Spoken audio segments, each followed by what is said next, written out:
Chapter 476. The holy light crashed into the center of the vortex, and the green vortex instantly crumbled before dispersing in all directions. All of the trees around the castle were swept away as if they had been swept away by fierce winds. The forest star rain has been stopped. Some elves exclaimed, and all of them turned to Irina with awe and veneration in their eyes. How is this possible? Schubert's eyes widened with incredulity. His ultimate forbidden spell had been destroyed in an instant by Irina's holy light. Hadn't she been severely wounded when she returned to the Wind Forest 3 years ago? However, Irina didn't answer his question as she had already disappeared from the treetops. Crap! Schubert's heart stirred with alarm, and he waved his wand through the air. Countless vines and wooden walls appeared on the ground before him, and he tried to hurtle back in retreat. However, right at this moment, dazzling golden light suddenly erupted from the golden shield of light around his body.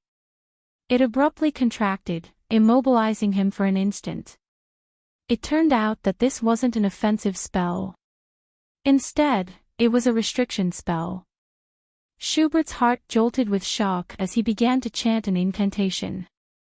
A green shield of light enshrouded his entire body, and its color became darker and darker.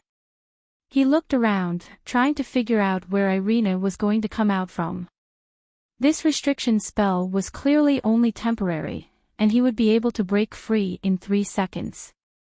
Irina's power had indeed exceeded his expectations. 3 years ago, she had returned to the Wind Forest and given birth to a half-elf child. As a result, her powers had been drastically reduced, and Mistress Helena had determined that she would never be able to recover her powers as a 10th-tier great magic caster.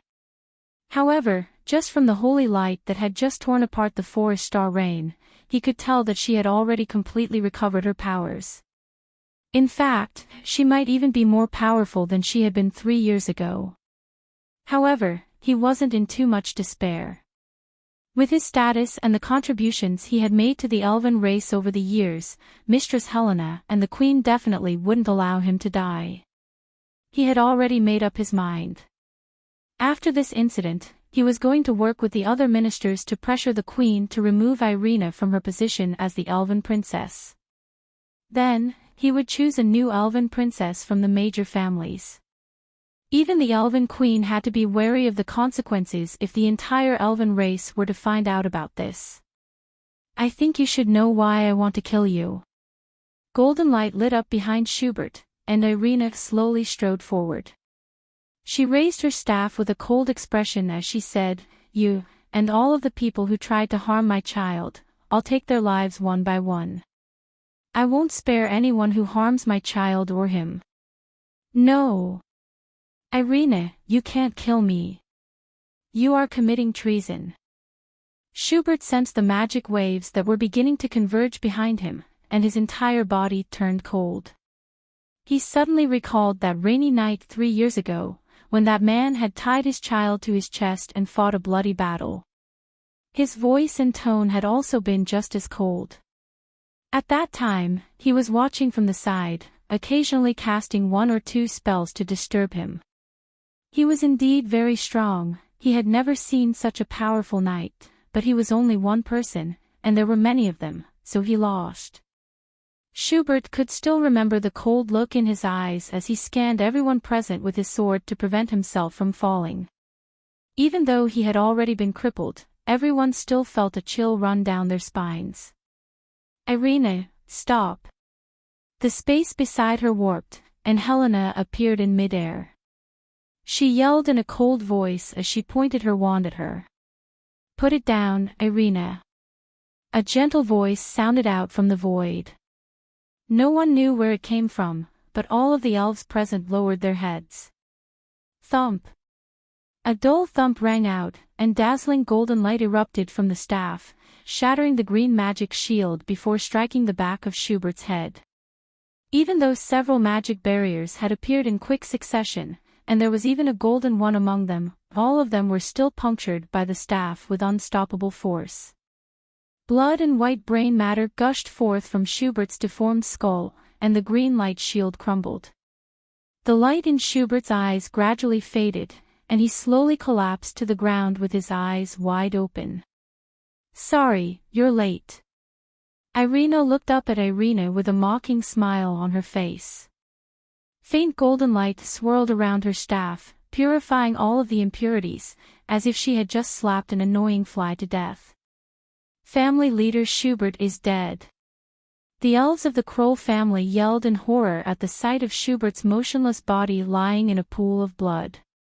As one of the most powerful and influential families in the elven race, they were already used to living under Schubert's protection.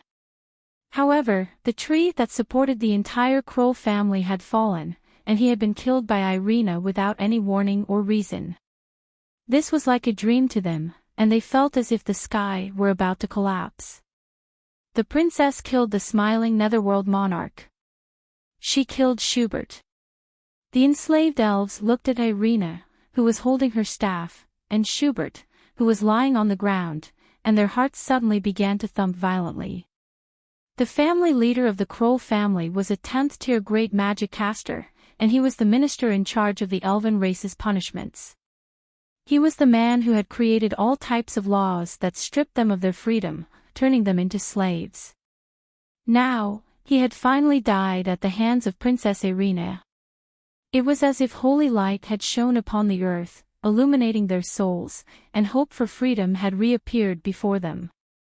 All of the guests who had been invited to the banquet wore horrified expressions. If Irina had been killed just because Schubert had enslaved a normal elf, then what were they going to do? "Irina, do you know what you've done?" Helena yelled in a cold voice as she looked at Schubert, who had been killed by holy light in the instant that his head had been punctured. "Mistress Helena, please uphold justice for family leader Schubert. Princess Irina came here and killed our family leader without any reason. Our family leader was a highly revered figure in the elven race, and he had contributed his entire life to the elven race. If you don't uphold justice for us, then all of us will be bitterly disappointed." Schubert's twin brother stepped forward with a grief-stricken expression. "Please uphold justice for us, Mistress Helena and Her Majesty." All of the Kroll family members immediately fell to their knees as they yelled in unison. Helena's expression became even colder, and black light surged behind her, as if she were about to erupt at any moment. "Do you really not know why I killed him, Helena?" Irina looked at Helena with a hint of mockery in her eyes, and her long silver hair billowed around her. She had no regard for the Kroll family members at all. According to the elven law, those who kill elven officials will be judged by the panel of elders. "Irina, you've committed such a heinous crime, and even if you're a princess, you'll still be judged and punished. Surrender now," Helena said in a solemn voice as she raised a hand, and the bright sky was instantly enshrouded in darkness. The wind forest was plunged into darkness. A bright moon hung high in the sky, and there were countless stars shimmering in the night sky. Helena stood in the air with specks of starlight shimmering all over her body, making her appear as if she were a goddess. "I only know the natural laws of the elven race, and I don't recognize the elven law that you people concocted. Using human laws to bind elves is a complete joke. Helena, if you want to fight, then I'll fight you to the end." Irina took a step forward, and dazzling light erupted from the tip of her staff, as if a torch had been lit in the night sky.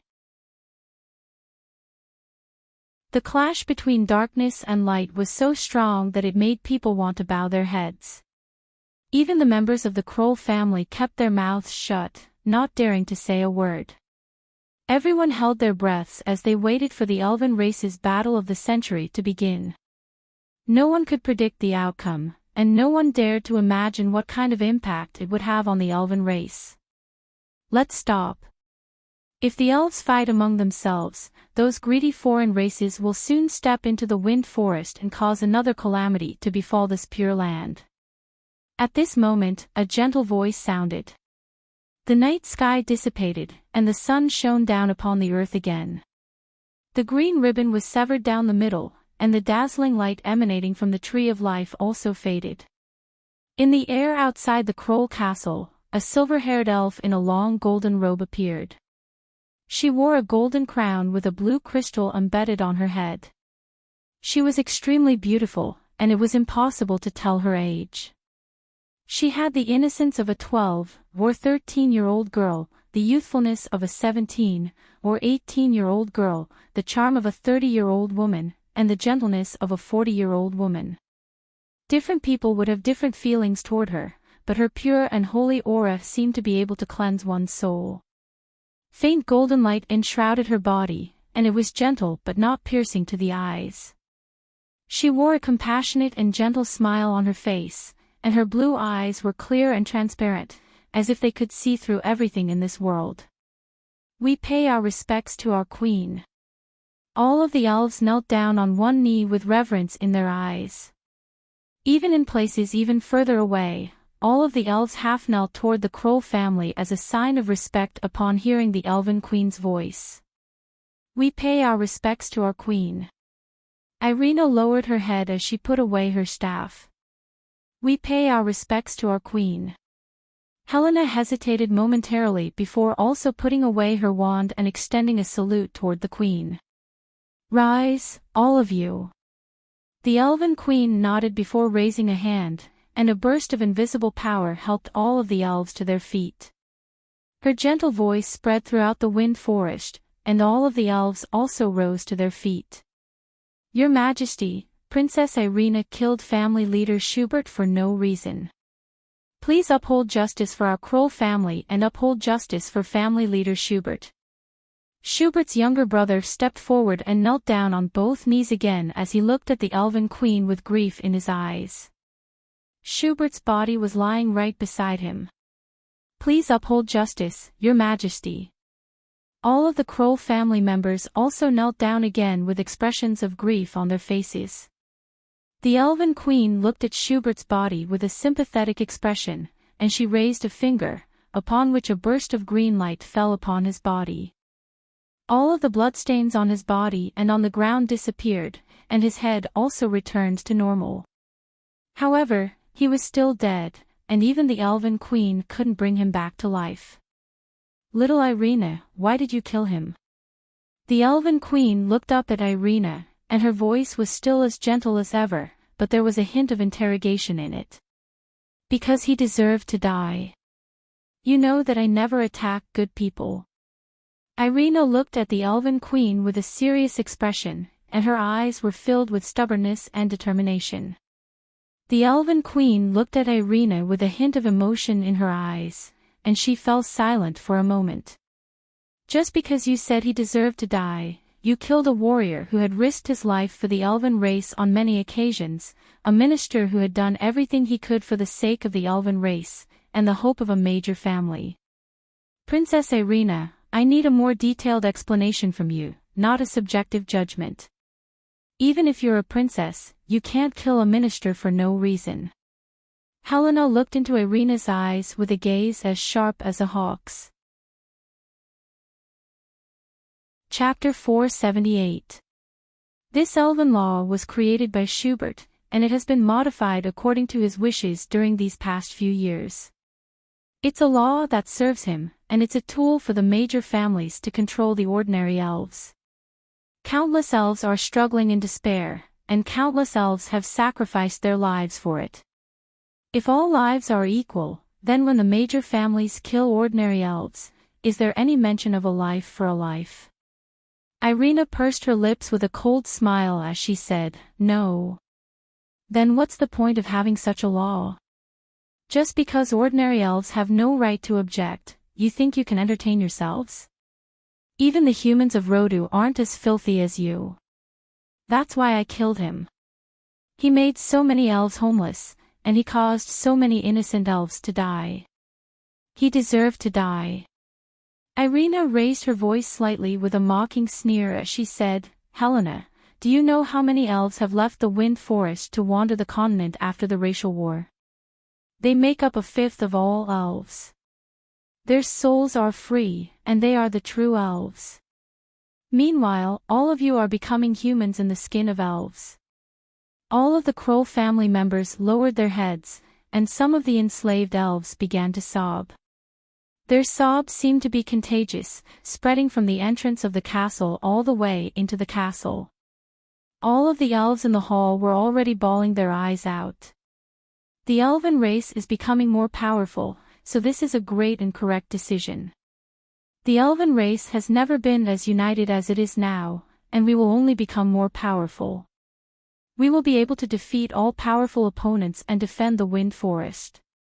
Helena looked at Irina with a forceful expression as she said, "This is a revolution that will determine the future of the elven race. There will definitely be sacrifices during this process, but for the entire elven race, these sacrifices will be worth it." Revolution. Become the elven race in the eyes of a minority like you.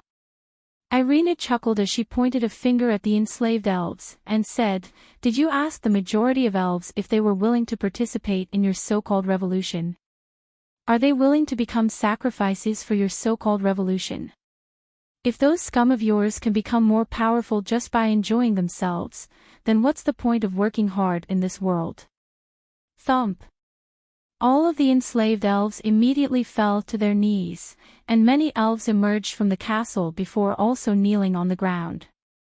"Your Majesty, please save your subjects and leave this never-ending swamp. We believe in the God of life, and view plants and flowers as equal to our lives.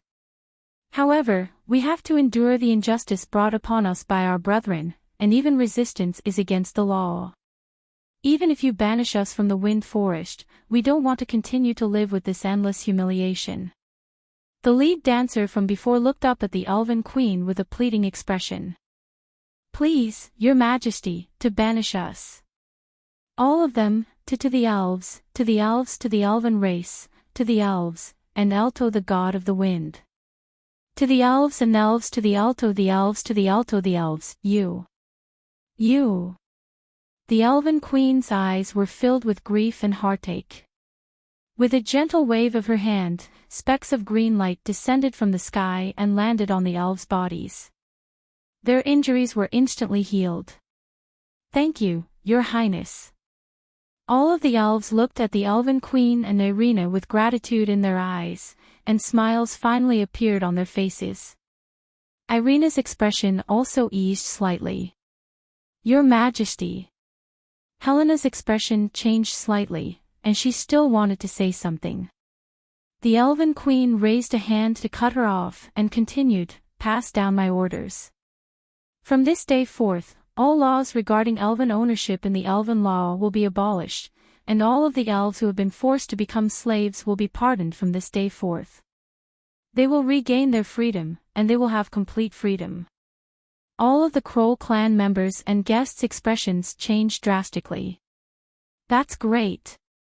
All of the enslaved elves were elated. This way, even if they continued to stay in the Wind Forest, they wouldn't have to worry about the same thing happening to them again. "Your Majesty, you mustn't do this. If you do this, the hearts of our elven race will be destroyed." Helena was a little agitated. Little Irina is right. If we lose our freedom, then we are no longer elves. The Elven Queen looked into Helena's eyes, and asked, "Helena, what we want is the hearts of our people, not the hearts of a few. If we exchange the suffering of most of our subjects for power, then what are we protecting? Shouldn't we be protecting our adorable and carefree elves?" Helena looked at the Elven Queen and slowly lowered her head without saying anything. "Princess Irina, you killed Schubert without a trial. You will be imprisoned for a year, and your right to inherit the throne will be revoked as punishment," the Elven Queen announced as she looked at Irina. "I accept." Irina looked at the Elven Queen and nodded. She then took a glance at all of the elves who had just regained their freedom, and a smile appeared on her face as she turned and departed. "Thank you, Your Highness," the lead dancer from before said. "Thank you." All of the elves nodded in unison as they turned to Irina with concerned expressions. Elves look better when they smile than when they cry. All of you look very ugly like this. Irina stopped in her tracks and turned to everyone with a vibrant smile on her face. All of the elves seemed to have been infected by the smile on Irina's face, and smiles appeared on their faces again. Farewell. Irina turned and waved at everyone with her back to them. Little Irina, you didn't finish your sentence. Why did you kill Schubert? The elven queen's voice sounded in Irina's ears.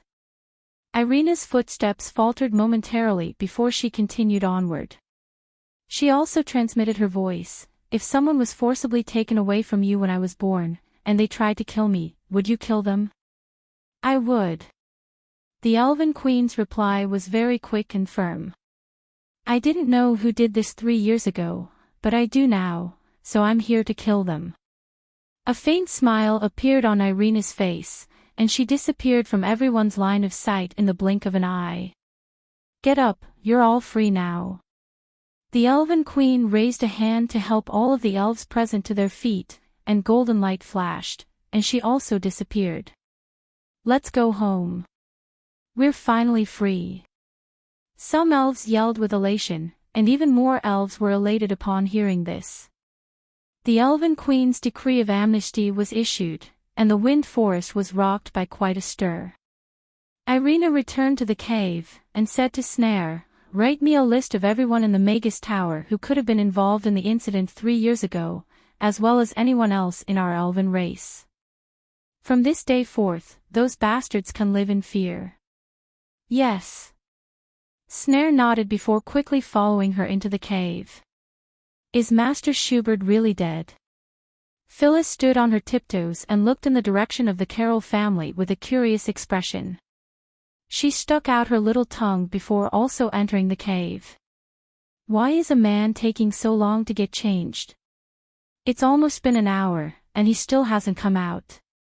At the entrance of the elven embassy, Yngve heaved a faint sigh as he glanced at the extremely beautiful female elf beside him. She must have come to the embassy for some reason, so he turned to look at the 2 human children playing on the street with a bored expression. Tisk, it's almost dinner time, and he still hasn't come out. There's a lot of people lining up at the restaurant. 10 minutes later, Yngve took a look at the time again, and he turned to discover that the female elf was still standing there, looking at him. Which family is she from? I've never seen her before, so she shouldn't be from the Billy family. Yngve narrowed his eyes as he appraised her. This female elf had golden hair, green eyes, and an extremely beautiful set of features. Her skin was extremely fair, and her figure was very tall and slender. Her breasts were very voluptuous, and her bottom was very perky. This young master really doesn't know what to do. Another 10 minutes passed, and Yngve heaved a faint sigh. That unreliable third young master had most likely fallen asleep after getting changed, and he was just about to go back in to call for him again. Chapter 479.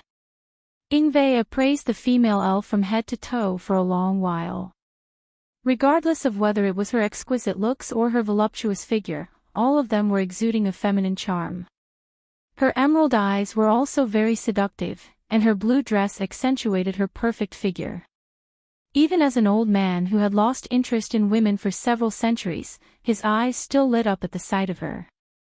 However, such a devastatingly beautiful woman was able to scare him to the ground as soon as she opened her mouth. Third young master. Yngve turned to the female elf with an uncertain expression. The voice that he had just heard was none other than Blowers. Are you surprised? Ha ha ha. The female elf suddenly burst into raucous laughter as she looked at Yngve. However, even as she was laughing, she was still covering her mouth with her hand, giving her a very feminine charm. However, her laughter was clearly not something that a beautiful female elf should possess. Third young master, what are you doing? Why are you dressed like that? What a disgrace. Yngve's eyebrows were trembling with rage. The third young master of the Billy family was openly dressed as a woman. If news of this were to spread, his master would definitely be enraged. Didn't you tell me to dress up and keep a low profile so that the young mistress of the Brewster family wouldn't recognize me? Blower smiled as he raised his red-painted fingernails, and said, "The best disguise in this world is naturally to dress up as a woman. Young Mistress Sally would never think that I'm the third young master of the Billy family. Perhaps she'll think that you're the third young mistress of the Billy family." Yngve rolled his eyes and felt like he was about to faint. He shook his head and said, "You should go back and change your clothes. You're not low-key, you're too high-profile. You'll attract a lot of attention wherever you go. Also, your voice doesn't sound right. If you want to get close to Miss Sally, can you not speak? Do you also think I'm very beautiful?" When I looked in the mirror just then, I was almost mesmerized by myself. As expected, aside from Princess Irina, I'm the most beautiful person in this world, even if I'm a woman. Blower stroked his intricate chin with a hint of emotion on his face. He then turned to Yngve with a smile, and said, "As for my voice, you don't have to worry about that. As a prodigy, isn't switching to different voices a necessary skill? By the way, don't call me third young master, you can call me Shirley." Shirley. Yngve glared at Blower, who had suddenly adopted a gentle female voice. There was nothing out of place about this switch. Her voice was gentle, yet there was a hint of decisiveness in it, and it was crisp and clean. It wasn't the sweet and cloying style, and it was very compatible with his current style. "Let's go. Didn't you say that the restaurant is about to open?" Of. Blower nodded in response. "Go ahead. Did you plan to dress as a woman for a long time? Could it be that you like to dress as a woman? Or, do you like men?" Yngve hesitated momentarily before asking a question with a serious expression. "That's 3 questions." Blower pursed his lips. "Please answer them truthfully." Yngve remained completely unmoved. "I'm making a huge sacrifice in order to fulfill your plan. You should be feeling very touched at a time like this, not suspecting me of liking men." Blower shook his head as he looked at Yngve with a confident yet elegant expression. "Besides, do you think there's anyone in this world who's worthy of me? When I was a man, there was no one in this world who was more handsome than me. However, when I dress as a woman, all of the women in this world paled in comparison. Sometimes, being too beautiful is a very troublesome thing. I'm destined to spend the rest of my life alone. There's no woman in this world who's worthy of me, and there's no man who's worthy of me." Yngve looked at Blower, who was in his mid-40s and looking up at the sky with grief in his eyes, and he was struck by the urge to use the sole of his shoe to measure just how shameless this extremely narcissistic guy was. However, there was a benefit to being narcissistic. At the very least, he most likely wouldn't write that he liked men. Whether or not young Mistress Sally would develop a favorable impression of him would depend on luck. However, if Blower were to like men, then the Billy family would be completely disgraced. "By the way, young master, what's that padding on your chest? Is it a steamed bun?" "Steamed bun. TSK, how could I use something so low-level? This is a type of tree that I discovered in the wind forest. You just have to cut a hole in the tree, and a type of white sap will flow out. After some simple refinement, the sap will form an extremely elastic object that can maintain its shape. So you made this when you were in the wind forest, and you brought it to Chaos City. It's always better to be prepared. A successful person has to be prepared for all situations. Why would a successful person need to dress as a woman? That's why I'm more successful than the average person. I can tolerate things that normal people can't, and I can do things that normal people can't." "But, why do you look so excited?" The strange conversation continued for the rest of the journey. Yngve had gradually accepted the fact that Blower was a woman, and he simply closed his eyes so that he wouldn't be bothered by it. Meanwhile, Blower's expression was calm and confident, and he didn't appear to be uncomfortable in the slightest. It was as if he were just going out in his normal clothes. The horse-drawn carriage stopped, and Ingve opened his eyes before pointing at Amy's nearby. That's the restaurant. Young Mistress Sally works in that restaurant. You can try to interact with her, but I think it's best if you don't interact with her today. Otherwise, you'll have to think about how to smooth things over in the future. Don't worry, that won't be a problem for me. Blower emerged from the carriage with a confident expression. He looked at the long line in front of the restaurant, and his brows furrowed as he thought to himself, why are there so many people waiting in line? For a restaurant like this to be so popular, it looks like it's not an ordinary restaurant. After a moment of hesitation, Blower made his way toward the long line. His slender waist and slightly wavy blonde hair attracted the attention of all of the customers in the line. Chapter 480. This elf's figure, looks, and disposition are all exceptional.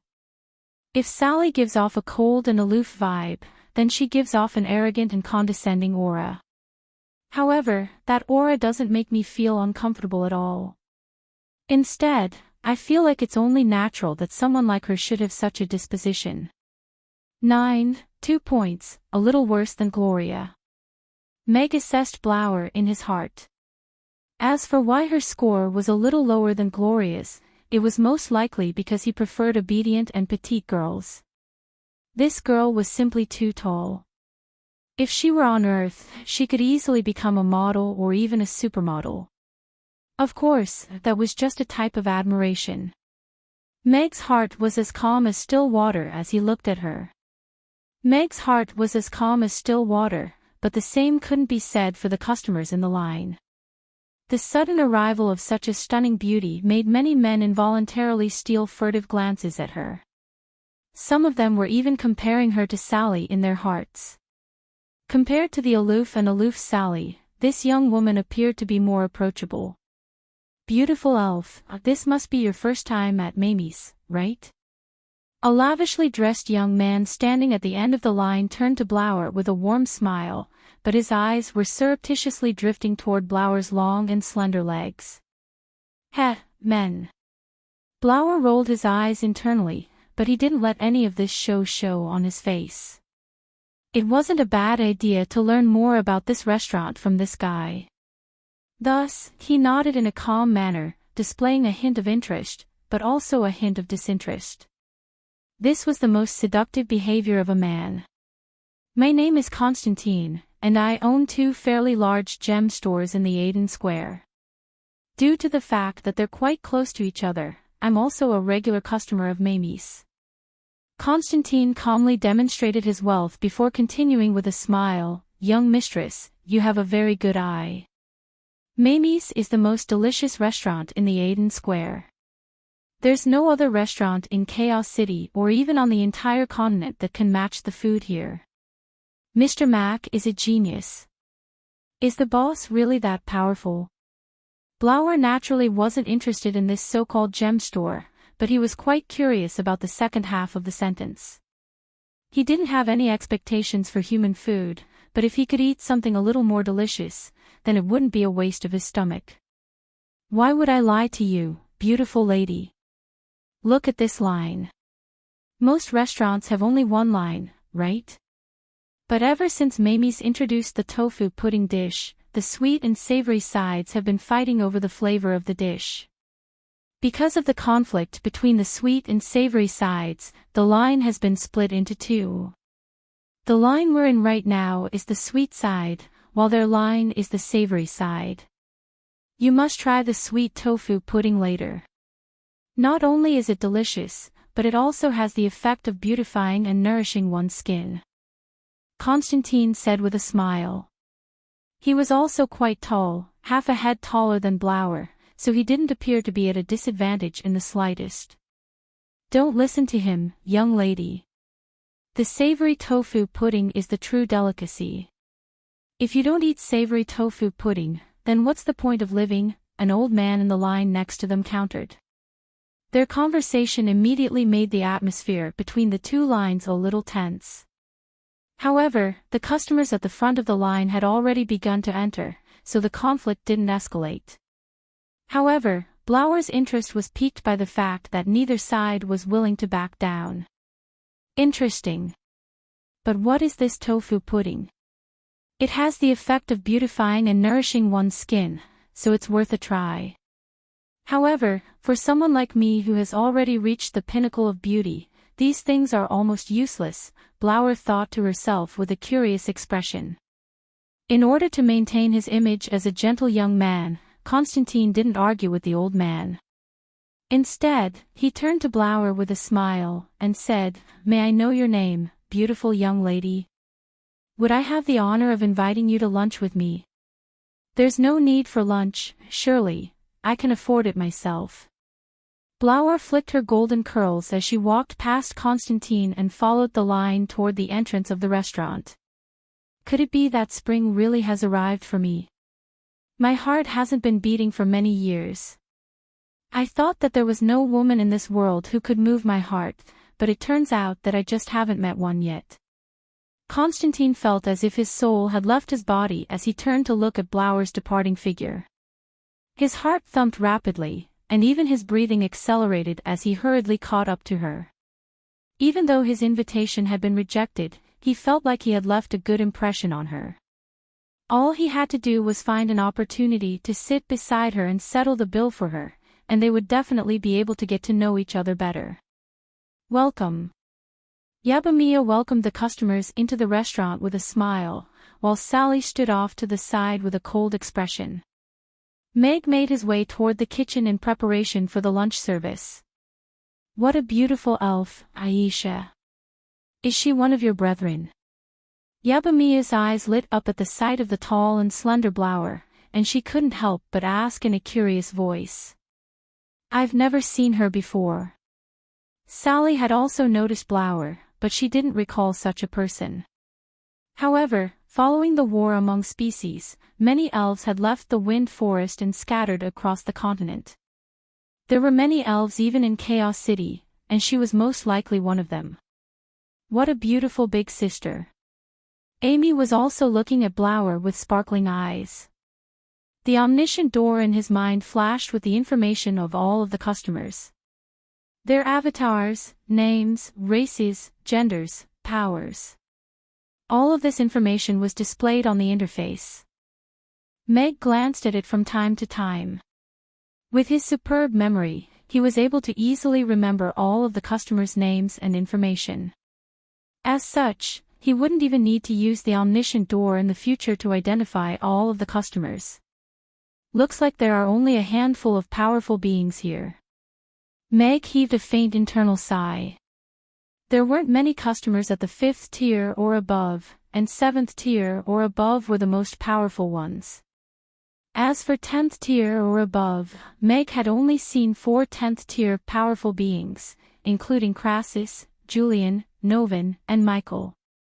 Just as Meg made his way to the kitchen, the avatars and information of an elf suddenly appeared on the interface.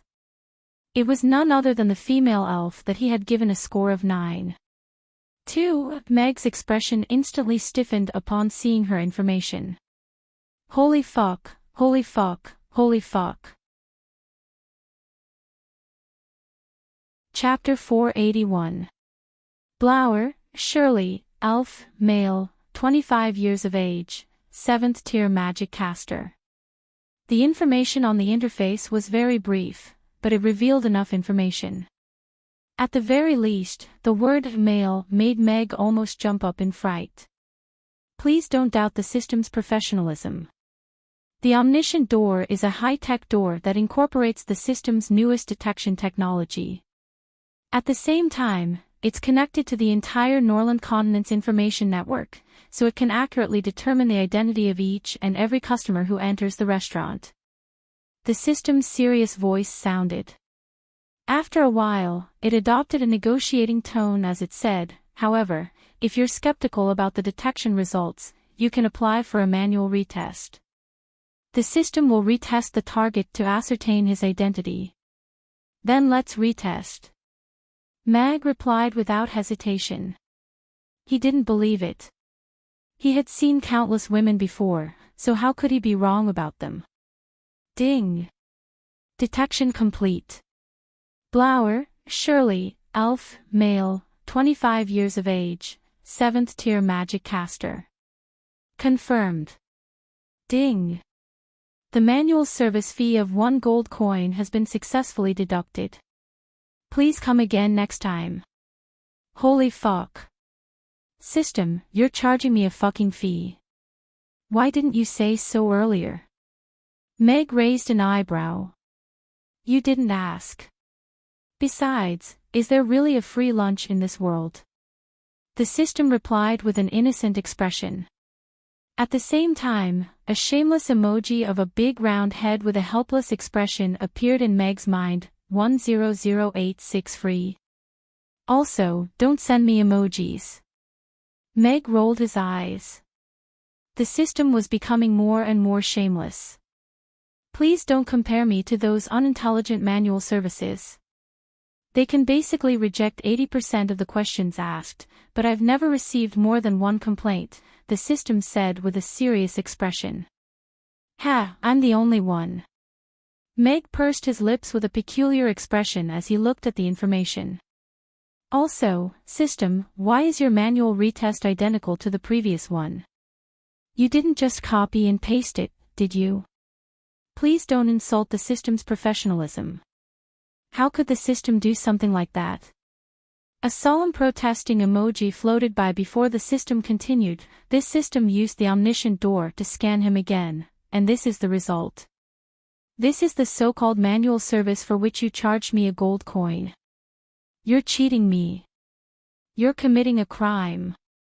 The omniscient door is mine to begin with, and if there's a problem with it, what's the point of re-examining it?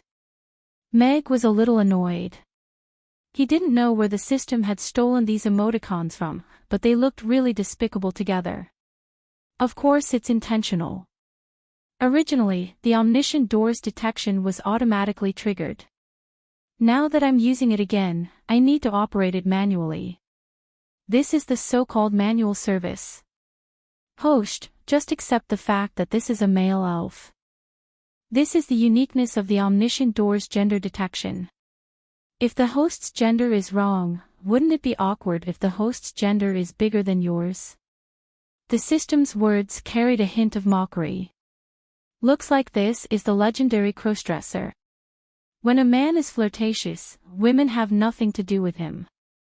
Meg turned around to look at Blower, who was standing at the center of the group like a proud swan, and he couldn't help but sigh as he accepted the system's assessment. Is the host interested? The system asked. I definitely can't do something like taking advantage of a man despite knowing the situation. Meg refused in a stern manner. He walked into the kitchen to ponder the situation.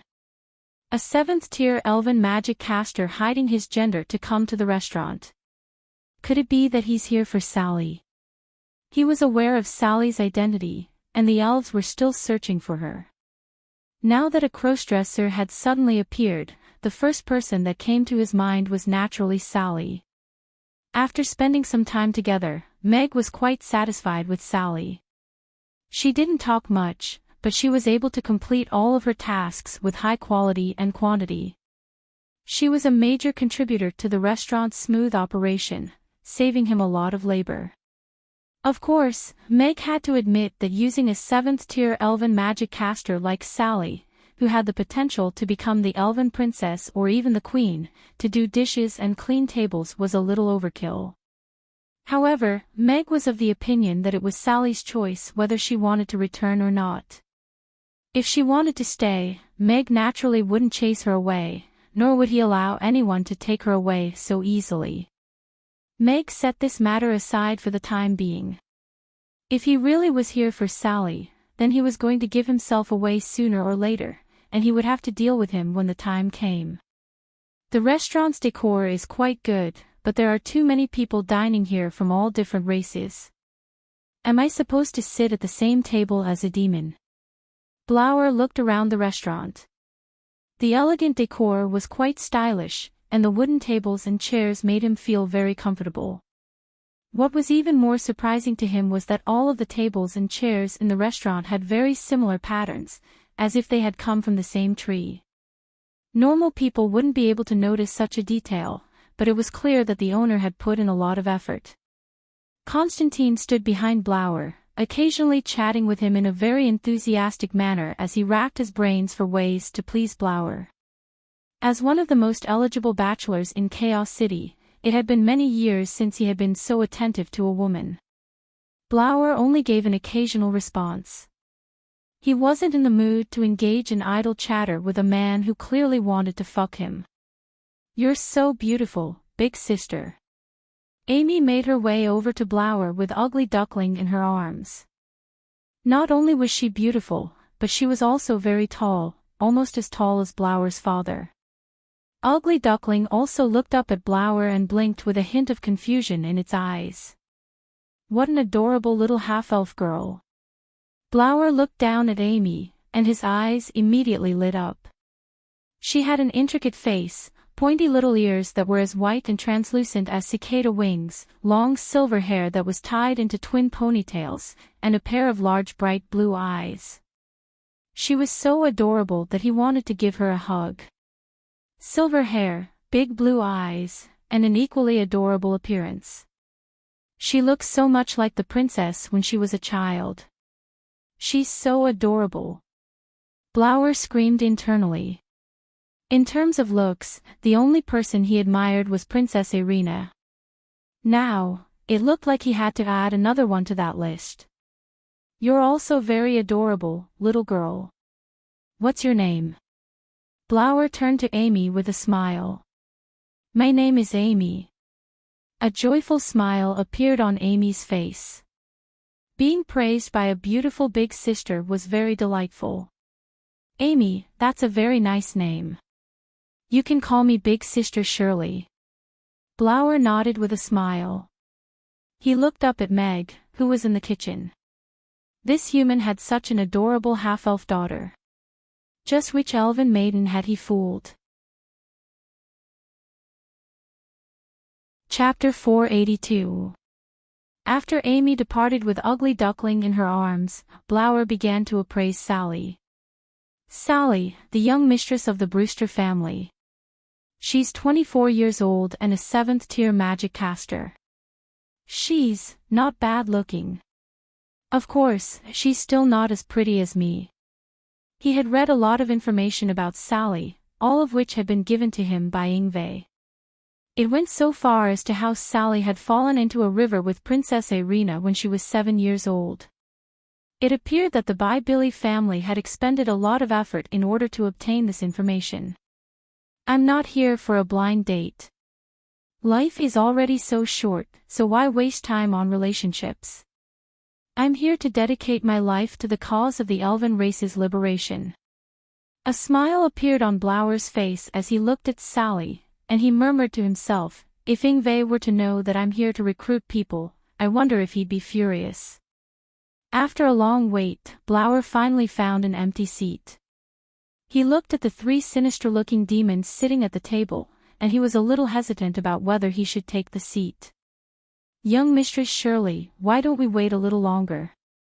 There will definitely be 2 empty seats soon," Constantine hurriedly said as he looked at the 3 demons. He didn't want such a beautiful young mistress to share a table with 3 sinister demons.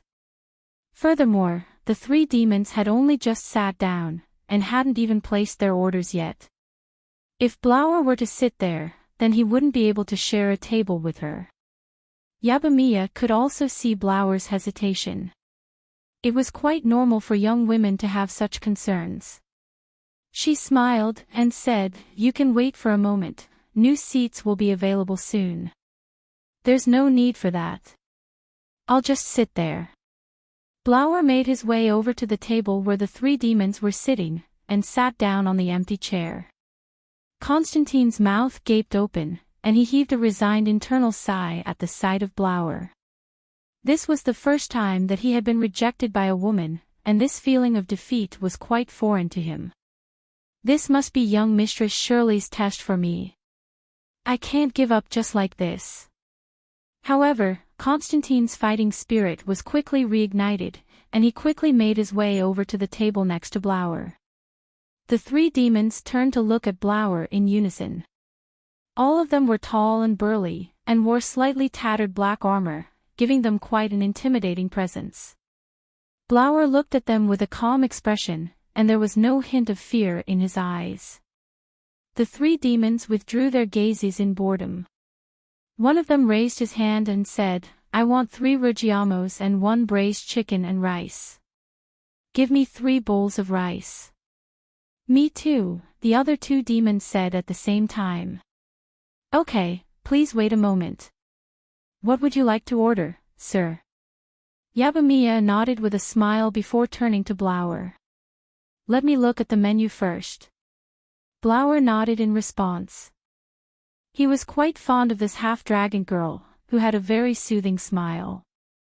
However, he was very picky when it came to food. Men also needed to maintain their looks. Otherwise, they wouldn't be able to maintain their peak looks. Taking care of one's figure was one of the most important aspects of that. As such, Blower was very mindful of how much food he ate every day. Even when it came to meals, he was very particular about how much he ate. "I've heard that human food is quite oily, so I'll just have to order some as a token of appreciation. I'll just have to eat again when I get back," Blower thought to himself as he flipped open the menu, upon which his eyes immediately lit up. The interior of the menu was quite surprising to him. All of the dishes had pictures attached to them, and all of the pictures were extremely lifelike, as if they were real. What was even more surprising to him was that this was the first time he had seen these dishes, but he was struck by the urge to salivate. Regardless of whether it was the rainbow Yangzhou fried rice, the braised chicken and rice, or the white tofu pudding, all of the dishes looked extremely enticing. All types of delectable aromas wafted through the air. Blower had only eaten 2 small fruits for breakfast, and he suddenly felt his stomach rumble as he looked at the pictures. "Calm down. Calm down. I can't lose myself just because of a few pictures. Perhaps the dishes on the menu won't match the pictures. Furthermore, the tastes of humans and elves are definitely different," Blower thought to himself.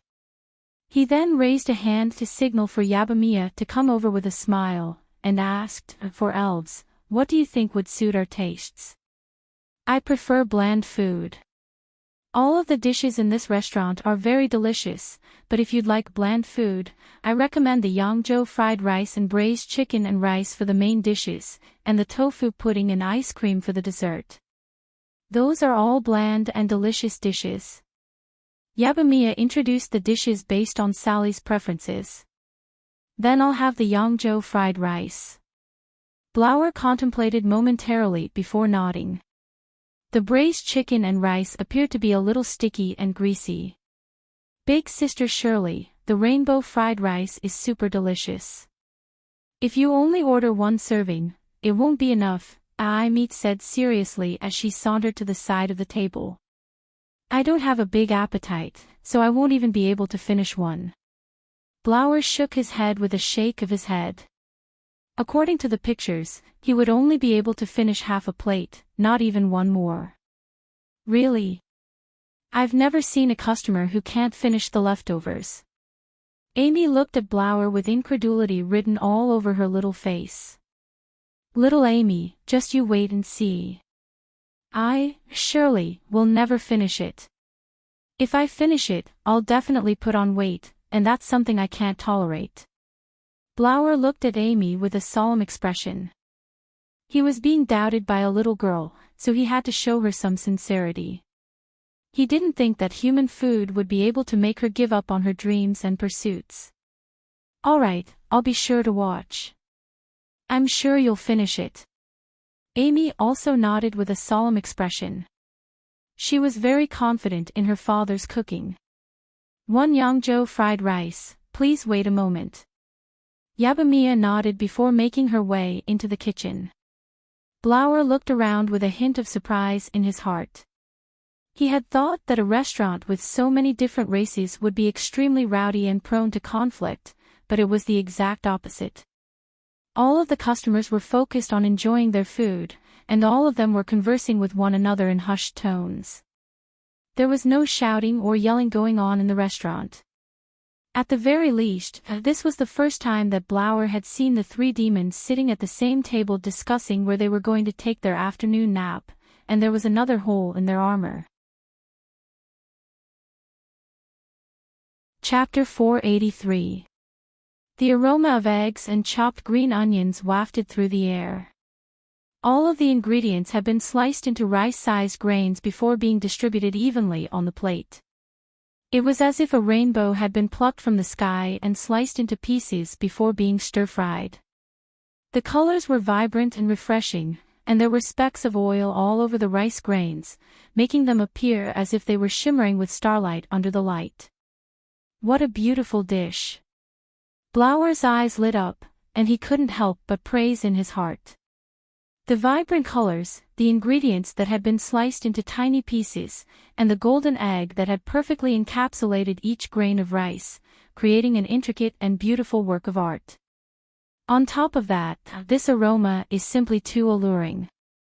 The aroma of the eggs is so rich, and the aroma of the onions is just right to make me feel refreshed. The vibrant green color of the onions is just like the sprouts of early spring in the wind forest. Aside from that, there's also prawn meat, winter bamboo shoots, and other ingredients. The combination of meat and vegetables is just right, and it's rich in nutrients and low in fat. It's perfect. Blower's eyes lit up, and before he knew it, he had already picked up his spoon. The three demons at the same table had already been served, but they were all looking at him in unison, as if they were interested in whether he would be able to deliver on his promise. Constantine was also looking at him. Of course, he was more concerned about whether Blower would be bullied by the three demons, and he was prepared to step in at any moment. Amy was standing beside the table with Ugly Duckling in her arms, looking at her with curiosity in her eyes, clearly waiting for her to start eating. No. I have to control myself. Half a plate of fried rice with meat and vegetables is just enough for me to eat for the rest of the afternoon. I can't eat even a single grain of rice. Blower also noticed that everyone was looking at him, and he thought back to what he had just said. He took a deep breath before spooning a spoonful of fried rice into his mouth. This flavor.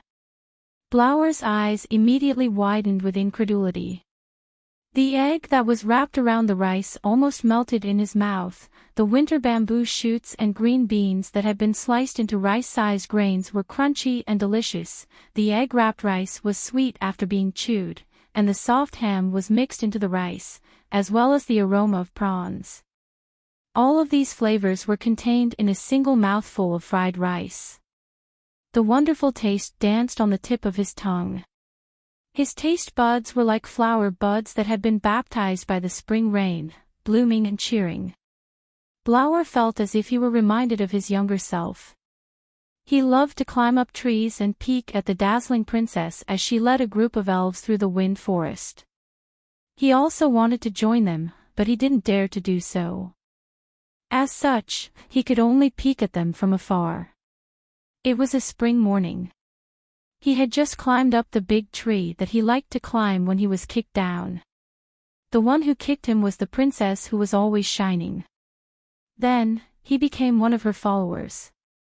However, he was a little special.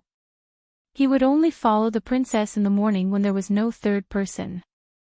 When other people appeared, he would return to the tree and quietly watch them play. Stuffy Dun was a nickname given to her by the princess, but only he knew about it. In his eyes, the princess was a godlike existence that couldn't be disrespected. He could only look up at her from afar, and just being able to look at her was already fantastic. He swallowed the fried rice, and a warm current flowed down his throat. He felt as if his entire body was warm, and the fragrance of the rice still lingered in his mouth. It's the taste of the spring of life. A hint of surprise flashed through Blower's heart, but he quickly recovered. If the spring of life had appeared in the outside world 50 years ago, the elven race would definitely have investigated it. However, after all of the major families took over the elven race, the sale of the Spring of Life had become a way for many elven nobles to make quick money. As long as one had the money, it wasn't strange to be able to obtain some Spring of Life in Chaos City. He just didn't think that someone would add it to his fried rice, nor did he think that it would become the finishing touch. The refreshing aftertaste made him want to take another bite. How could there be such delicious food in this world? How could such simple ingredients be used to create such a delicacy? I can't stop eating. Blower picked up his spoon and placed another spoonful of fried rice into his mouth. He had never tasted such a delectable flavor before. Compared to the delicious wild fruits in the wind forest, this fried rice was a completely different existence. It was as if it had some kind of mystical power, and he couldn't help but continue to stuff his mouth with mouthful after mouthful of it. It was so delicious that he simply couldn't stop. Half a bowl at most. Strictly control every grain of rice. The ratio of intake to consumption. Those were his own words. In that instant, all of those thoughts had been completely tossed to the back of his mind. All that was left in his eyes was this Yangzhou fried rice. Ding! The fried rice smells so good.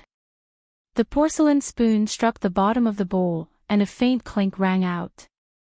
Blower praised with a smile on his face, and he faltered momentarily at the sight of the empty bowl in front of him. Then, for some reason, he stuck out his tongue to lick the spoon. All of a sudden, silence ensued, and Blower's hand also stiffened. He turned to the right, and the three demons were all staring at him with shock in their eyes. He then turned to the left, and a peculiar expression appeared on Constantine's face. In the end, he settled his gaze on Amy, who was standing beside the table. As expected, the smile on her face made him want to bury himself in a hole. How did I finish it all? And I even licked the spoon. Blower felt as if he were about to faint. He had just vowed that he would only eat half a bowl of fried rice, and not a single grain more. However, there wasn't a single grain left, and the plate was even cleaner than if he had licked it. He was struck by the urge to have another bowl of fried rice. A faint blush appeared on Blower's face, and he was struck by an inexplicable burning sensation. He looked at the empty plate with a remorseful expression as he thought to himself, according to my calculations, this is already twice the amount of food that I need. Furthermore, eating too quickly could lead to indigestion. Big Sister Shirley, you finished it all. The body is a lot more honest than the mouth. As expected, no one would want to leave Father's cooking behind. Amy looked at Blower with a warm smile, and said, "Do you want a tofu pudding or ice cream after eating the rainbow fried rice? They're super delicious too." The three demons at the same table also burst into laughter. They had initially been curious as to whether there were people in this world who could resist Mr. Mac's cooking, but it appeared that such people really didn't exist. Thus, they all picked up their rujiamos and braised chicken rice and began to dig in. Yabamiya also chuckled with a hand over her mouth. This elven young mistress really was quite interesting. Indeed, there were very few people who could resist Mr. Mac's cooking. No, there's too much sugar in the dessert, and I'll get fat if I eat it, so I definitely won't eat it. Blower shook his head in a decisive manner. His face was burning with embarrassment at the sight of everyone's amused expressions. However, he couldn't help but raise his hand as he looked at the empty plate in front of him, and said, "But please give me another Yangzhou fried rice." Chapter 484. I'll have another bowl. I'll use some magic to consume the excess when I get back, and everything should be fine, Blum thought to himself. Blower made up his mind, and he couldn't help but cast his gaze toward the kitchen with anticipation in his heart. Just what kind of treasure was hidden in there to be able to cook such delicious food? Who is she? Is she really a wandering elf from the wind forest? Sally thought to herself as she put away the plates. The elven race had the most wandering elves among all the other races. Prior to the war among species, elves had always loved to travel the continent. Elves liked to live a free and unrestrained life, so many of them preferred to travel. However, as the hierarchical system was implemented in the elven race, the lives of the elves became more and more rigid. They built castles and residences, and lived more and more like humans. However, it was undeniable that the elven race had indeed become more powerful as more elves settled down. The elves would be trained to cooperate in battle, and during wartime, they would be able to assemble a powerful elven army in a short period of time. This was a powerful deterrent to other races. During the early stages of the war among species, the elven race was almost driven out of the Wind Forest. The main reason for this was that most elves lived on their own and had no sense of teamwork. As such, they were almost completely defenseless against the armies of other races. Even to this day, Sally still didn't know which was more suitable for the elven race. As such, she was curious about the elves living outside the Wind Forest. What were their lives like? Were they happier than the elves living in the Wind Forest? That was one of the reasons that drove her to flee the Wind Forest. Perhaps I can find an opportunity to communicate with her, Sally thought to herself.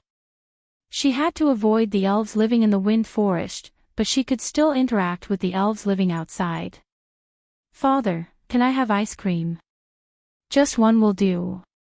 Amy's voice sounded from the kitchen door. Meg turned to look at her. Amy was standing at the kitchen door with Ugly Duckling in her arms. She rested her chin on the little orange cat's head, and looked at Meg with a pitiful expression in her blue eyes.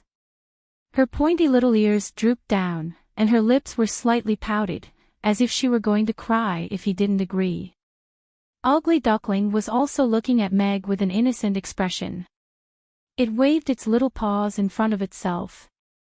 She's learned the body fusion technique. Meg's eyebrows furrowed. He felt as if his entire heart had melted. He was going to give her everything she wanted. Even the stars and the moon in the sky would be plucked for her. She's so adorable. Meg was just about to agree, but he was a little hesitant at the thought of what had happened the night before. Amy had eaten too much ice cream the night before.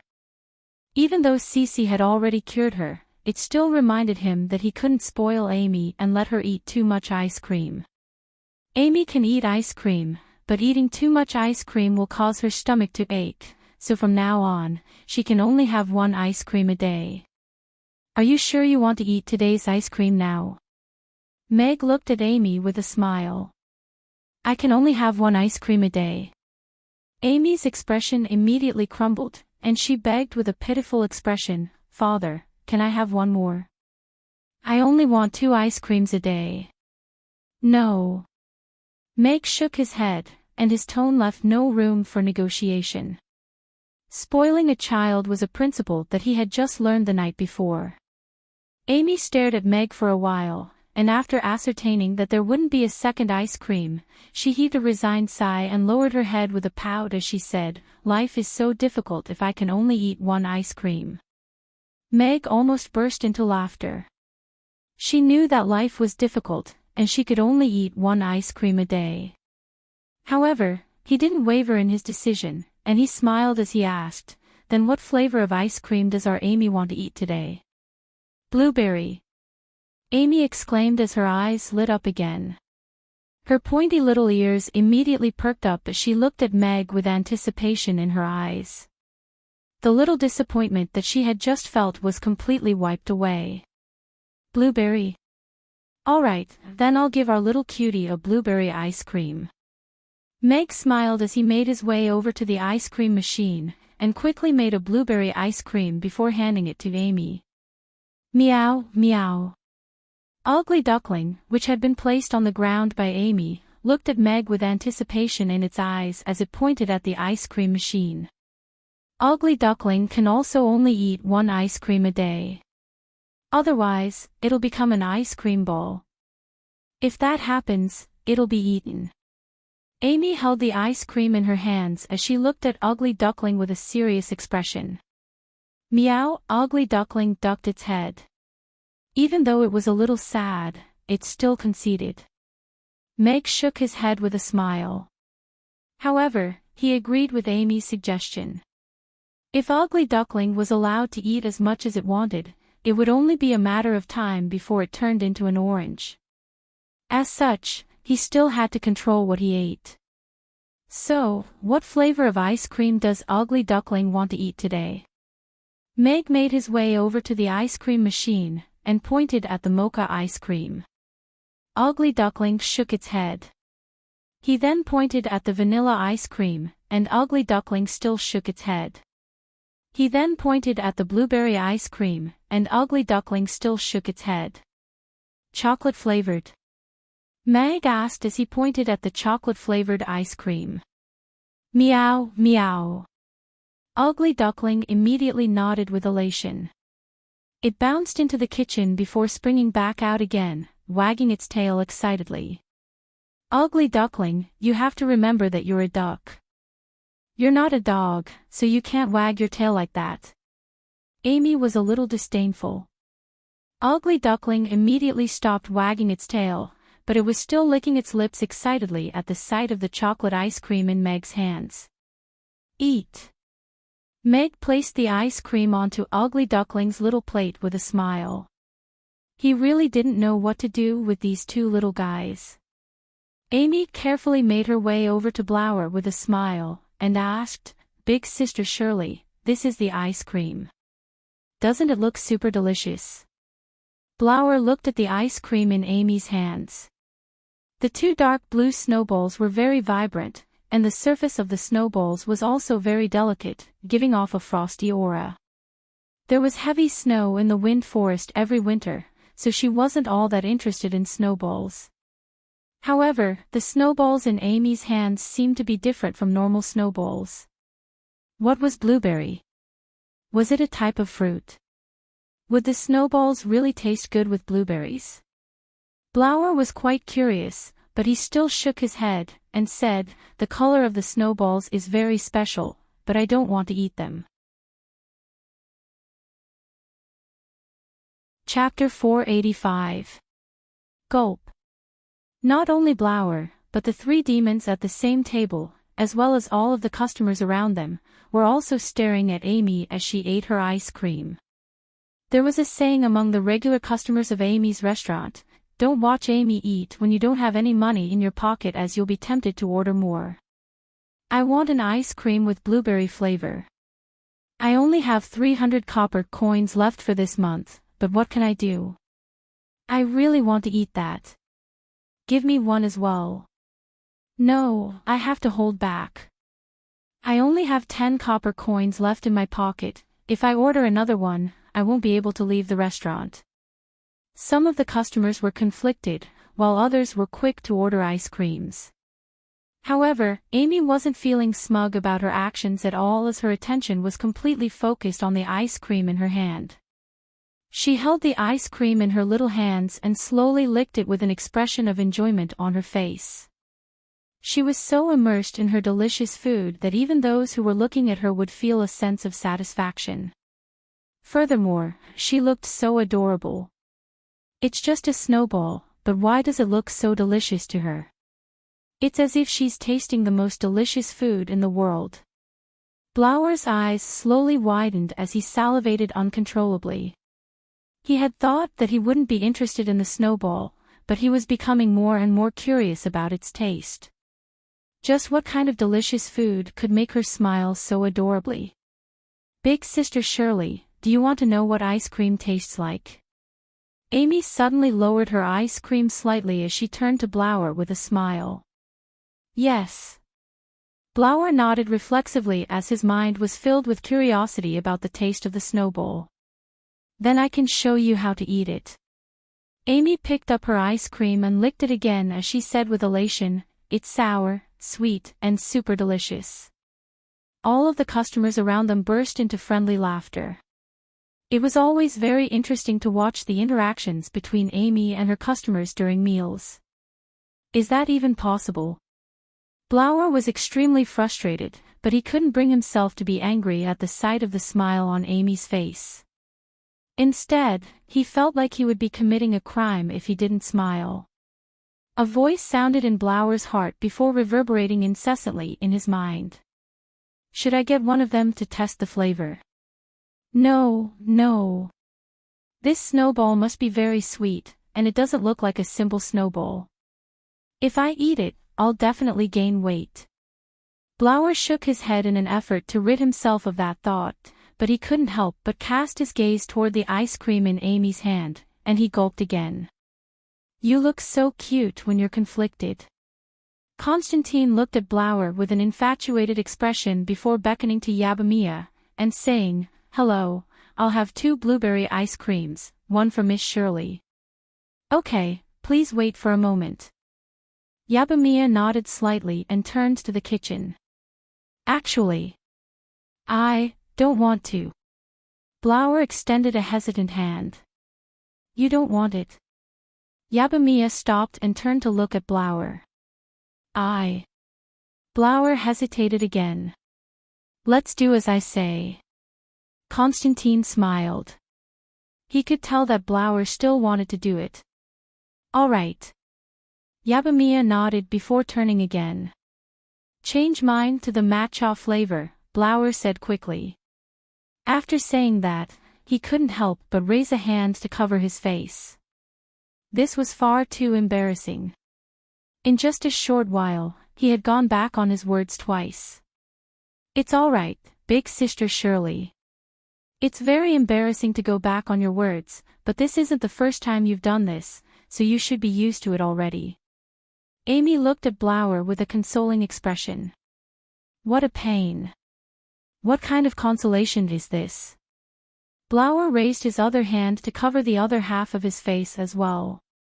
If it weren't for the fact that there was still a plate of Yangzhou fried rice and ice cream waiting to be served, he would have already run out of the restaurant. It was simply too embarrassing to stay in a place like this for even a second longer. From today onward, I definitely can't say things like how much I want to eat, especially in this restaurant. Blower made up his mind. After slowly calming himself down, Blower put down his hand and resumed his calm expression. How could a handsome man like him be defeated by such a small setback? Embarrassing. No way. Big sister Shirley, how many ice creams are you planning to eat? Amy asked with a curious expression. Blower's eyebrows twitched. He suddenly felt that this woman was only slightly less difficult to deal with than the princess had been in the past. In particular, that smile of hers reminded him of the devilish smile on the princess' face after every prank she pulled on him. That's impossible. There's no way the princess would have a daughter. There's no one in this world who's worthy of her. Blower shook his head to rid himself of the thought that had suddenly appeared in his mind. Perhaps there was one in the past, but it's a pity that he's dead now. It depends on my mood. Blower smiled. He had learned his lesson this time. Then you have to control your mood. If you eat too much, you'll really put on weight, Amy cautioned with a serious expression. Blower's mouth twitched, but he didn't say anything in the end. This child's ability to deliver heart-wrenching was completely natural. Who did she learn this from? Sally doesn't know much about the elven race, and she hasn't seen the elven princess in the past 3 years. If this guy came from the Wind Forest, then he might know something, Meg thought to himself as he looked at Blower. He handed the ice cream he had just made to Yabamiya. He really hadn't taught Amy her sharp tongue. He had always taught her to be a kind and righteous person. If he had to say something, then perhaps that was her talent. Here's your mocha ice cream. Yabamiya handed the ice cream to Blower. Thank you. Blower expressed his gratitude before his attention was drawn to the green ice cream in his hand. The refreshing aroma of green tea wafted toward him, and his mind was reinvigorated. The light green color was like that of the sprouts of spring tea. Even the 1,000-year-old tea tree in the Wind Forest that had absorbed the spring of life didn't have such a refreshing aroma. What great tea! Blower couldn't help but praise. Aside from sleeping on trees, tea tasting was his second favorite. Not only did he enjoy the tea leaves from the wind forest, he had collected and tasted all of the famous tea leaves on the Norland continent.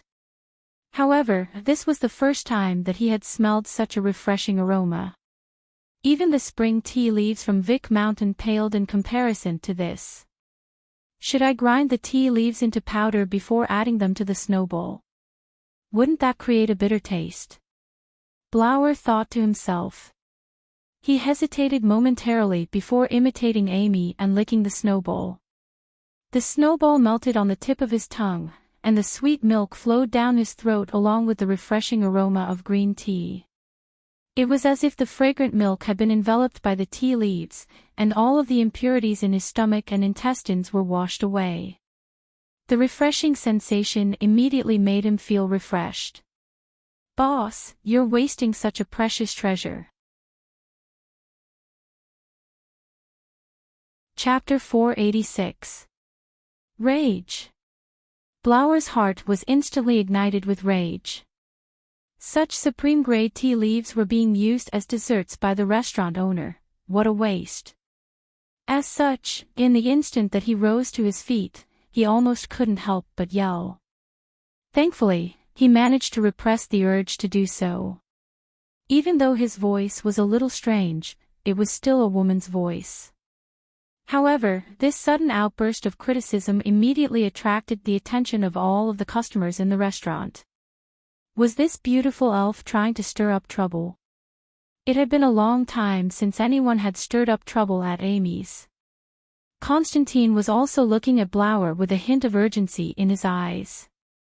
There were many rules at Amy's, and one of them was that no one was allowed to make a racket in the restaurant. Furthermore, Blower was yelling at Mr. Mack as if she were going to exact vengeance on him. Amy's mouth was slightly agape as she looked up at Blower. She didn't understand why this big sister was suddenly so angry. Furthermore, she was criticizing her father. Yabamiya looked at the enraged Blower, and was momentarily at a loss for what to do. In fact, she didn't even know why she was suddenly so angry. Sally looked at the mocha ice cream in Blower's hand, and could roughly guess what was going on. She turned to look into the restaurant. "Excuse me, do you have any complaints about the restaurant?" Meg made his way out of the kitchen with 2 plates of Yangzhou fried rice, and placed them in front of the 2 customers before turning to Blower with a smile. Who do you think you are?" Blower could feel all of the eyes on him, and he looked at the smile on Meg's face. He suddenly realized that in his current state, it wasn't appropriate for him to use foul language, so he blurted out those words without thinking. "Aw. That's so embarrassing." Blower wanted to bury his face in his hands as soon as those words escaped his mouth. Meg faltered momentarily before looking at Blower with raised eyebrows. This crossdresser really was something else. In order to maintain his ladylike image, he almost burst into laughter. Even when he's angry, he's still so adorable. "I'm so lucky." Constantine looked at Blower with an intoxicated expression. Pfft. Yabamiya couldn't help but burst into laughter. This elven girl really was quite interesting. All of the customers were curious about what kind of argument was going to ensue, and they all burst into laughter. Blower's way of scolding someone was really quite unique. "Big Sister Shirley, what's a small biscuit? Can it be eaten?" Amy asked with a curious look on her face. "It's a small biscuit." An awkward expression appeared on Blower's face, but he still offered an explanation to Amy. He cleared his throat to alleviate the awkwardness before turning to Mag with an enraged expression as he said, "Boss, don't you feel guilty for using such supreme-grade tea leaves to make desserts? Do you have any idea how valuable these tea leaves? Even the spring tea from Vic Mountain can't compare to this tea." "I know." Mag nodded with a smile. These tea leaves were taken from the 8 Longjing imperial tea trees. After the system's optimization and cultivation, the quality of these tea leaves was indeed the best. Even in his previous life, when he was often dragged to drink tea with his old man, he had never tasted such good tea before. Then why are you wasting it like this? Blower had thought that Meg was only using such precious tea leaves because he didn't know how valuable they were. However, he didn't think that Meg was aware of the value of these tea leaves, and that made him even more enraged. It's precisely because it's so precious that it's allowed to appear in the restaurant. That's why it's qualified to become an ingredient in the restaurant. Every customer deserves better. That's the only criterion I have when choosing ingredients. This is the best tea leaves, so I use them to make matcha ice cream. The ingredients in the restaurant are also the best. Meg looked at Blower with a calm expression. He wasn't enraged in the slightest, but he wasn't backing down in the slightest either. It was as if he were merely stating an ordinary fact. Could it be that he's telling the truth? That all of the ingredients in the restaurant are of the same caliber as these tea leaves? Blower looked into Meg's eyes. His black eyes were clear and bright, and there was something about them that made him believe in them. He thought back to the Yangzhou fried rice he had just eaten. Regardless of whether it was the rice, the eggs, or even the side dishes, they were all superior to what he usually ate. Moreover, this fellow actually turned a blind eye to my peerless beauty. How can there be a man in this world who can ignore my beauty? Could it be that he likes men? Blower raised an eyebrow upon discovering that things weren't as simple as they seemed. I was wondering why the food at Mamie's was so delicious. It turns out that Mr. Mack has done his best from the very beginning. It's rare to see a restaurant owner who cooks so seriously, so this is definitely worth the price, Harrison praised. George nodded with a curious expression and said, "Indeed. Just these ingredients alone are worth more than this price. I wonder where Mr. Mack got so many premium ingredients from. Regardless of whether it's that shrimp or that shiitake mushroom, they're all extremely rare items in Chaos City." All of the customers who were initially feeling a little embarrassed were immediately dispelled upon hearing Meg's words. They suddenly felt that spending a few hundred copper coins on such a delicious dish was worth it. I admit that you have a point. These are your tea leaves, so you can do whatever you want with them. Blower turned to McGonagall with a serious expression, and asked, "But boss, are you selling these tea leaves on their own?" Everyone turned to Blower with a hint of surprise on their faces. They didn't think that she would back down so quickly, and even buy tea leaves from Mr. Mack. "I'm sorry, but I'm not selling them." Meg shook his head. He didn't have any of these tea leaves, the system had only provided him with mocha tea. It was in the form of powder, so there was no such thing as tea leaves. "Name a price." "I'll take it even if it's twice the price you're paying for the ice cream. Also, I'll take as much as you have." Blower was still insistent. He didn't want to pass up on such premium tea leaves. Furthermore, it was extremely distressing to see such premium tea leaves being used as seasoning in a dessert. The green tea in our restaurant is only for mocha ice cream. We don't have a lot of it, so we're not selling it to the public. Mag shook his head. Double the price was not attractive to him at all. He warned, "If you don't have anything else to say, please eat your meal quietly. You are not allowed to make any noise in the restaurant in case you disturb the other customers. Otherwise, you will be blacklisted and banned from the restaurant 10 times. I'll pay 10 times the price for your tea leaves." Blower gritted his teeth as he raised the price again. "System, how about we switch to selling tea leaves? That's 10 times the profit." Meg's expression remained unchanged, but he was already screaming internally. "Please remember who you are. You're the man who's going to become the god of cookery. How can you change your mind for such a small sum of money? How can a man like you bend over backwards for money?" The system said with a pained expression. "Let's split it 50-50, Meg interjected. Chapter 487. In that case, I can sell it when the time comes, but I can't just sell it like this. 10 times the price is clearly too low. Half a caddy of tea leaves can only be sold for around 10,000 copper coins.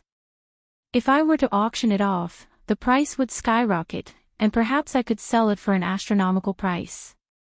Mag thought to himself, and then said to the system, "System, give me 5 kilograms of tea leaves first, and I'll buy them from you at 5 times the original price. That's 10 times the original price, and I'll split it 50 to 50 with you. Put them in the closet on the second floor." Ding! 50,000 copper coins have been successfully deducted. Ding! 5 caddies of tea leaves have been delivered to the cabinet on the second floor. Please accept them. The system's elated voice sounded without any hesitation. Very good. A faint smile appeared on Meg's face as he shook his head at Blower, and said, "The restaurant has a rule that we only sell finished food. If you want to purchase ingredients, you can only do so through auctions. Perhaps there will be an auction for tea leaves in the future. You can keep an eye out for that." Auction? Not only Blower, but all of the other customers in the restaurant were also quite intrigued. The ingredients in the restaurant were very interesting to them. If the ingredients were to be auctioned off, they didn't know how much they would fetch, and whether anyone would buy them. After all, for most people, it would be better to just eat the food prepared by Mr. Mac at Amy's instead of paying more than the actual price of the food itself. It was delicious and time-consuming. After all, no one could learn Mr. Mac's cooking methods, so even if they were to obtain the same ingredients, they wouldn't be able to cook any delicious food. As expected, all businessmen are sly. Blower quickly figured out what was going on. If this were to be auctioned off, with the quality of these tea leaves, if tea lovers were to find out, the price would definitely be 10 times the original price. This restaurant owner was clearly planning to use the auction to make a huge profit. Host, you're not playing by the rules. If it were to be auctioned off, the price would definitely be more than 5 times the original price. This is fraud. The system's enraged voice sounded. Didn't I already give you half of the price? System, as a system, you must know how to be content with what you have. Only then will you be happy. If you are too calculative about gains and losses, then you will lose the true meaning of life. Mag thought to himself. In any case, the tea leaves were already in his hands, so he had the right to decide when the auction would be held. Once more people noticed the supreme-grade tea leaves, he could sell them in limited quantities. That would also be a good way to earn money. "Young mistress, if you don't eat your ice cream soon, it's going to melt," Meg reminded Blower before making his way toward the kitchen. Blower faltered slightly upon seeing this. She looked down at a drop of green ice cream that was slowly sliding down the edge of the snowball, and was just about to fall off. She couldn't care less about her ladylike demeanor as she immediately twisted her neck to catch the drop of ice cream. The refreshing and sweet taste of the green tea melted in his mouth, and he couldn't help but indulge in the taste. The texture was refreshing, and there was no bitterness at all. Although he felt that it was a pity, he had to admit that this matcha ice cream was delicious. No matter how high the price is during the auction, I have to get my hands on these tea leaves. Blower made up his mind as he licked the drop of ice cream. Soon, he was completely immersed in the taste of the ice cream. Looks like young Mistress Shirley really likes those tea leaves. Next time when Mr. Mac auctions the tea leaves, I should secretly buy a portion for her. She'll definitely be very happy, right? Constantine thought to himself as he looked at Blower, who was happily munching on his ice cream. He rested his chin on his hand with a silly smile on his face as he looked on at Blower, feeling as if he were the one eating the ice cream. After finishing her blueberry ice cream, Amy made her way over to Blower, and whispered, "Big Sister Shirley, you have to be careful of that man over there. I feel like he's harboring dangerous thoughts toward you." Blauer glanced at Constantine, who was looking at him with a perverted smile, and nodded in agreement with Amy's words. Don't worry, big sister is super awesome. Here's your Yangzhou fried rice. Yabamiya placed Blauer's second plate of Yangzhou fried rice in front of him.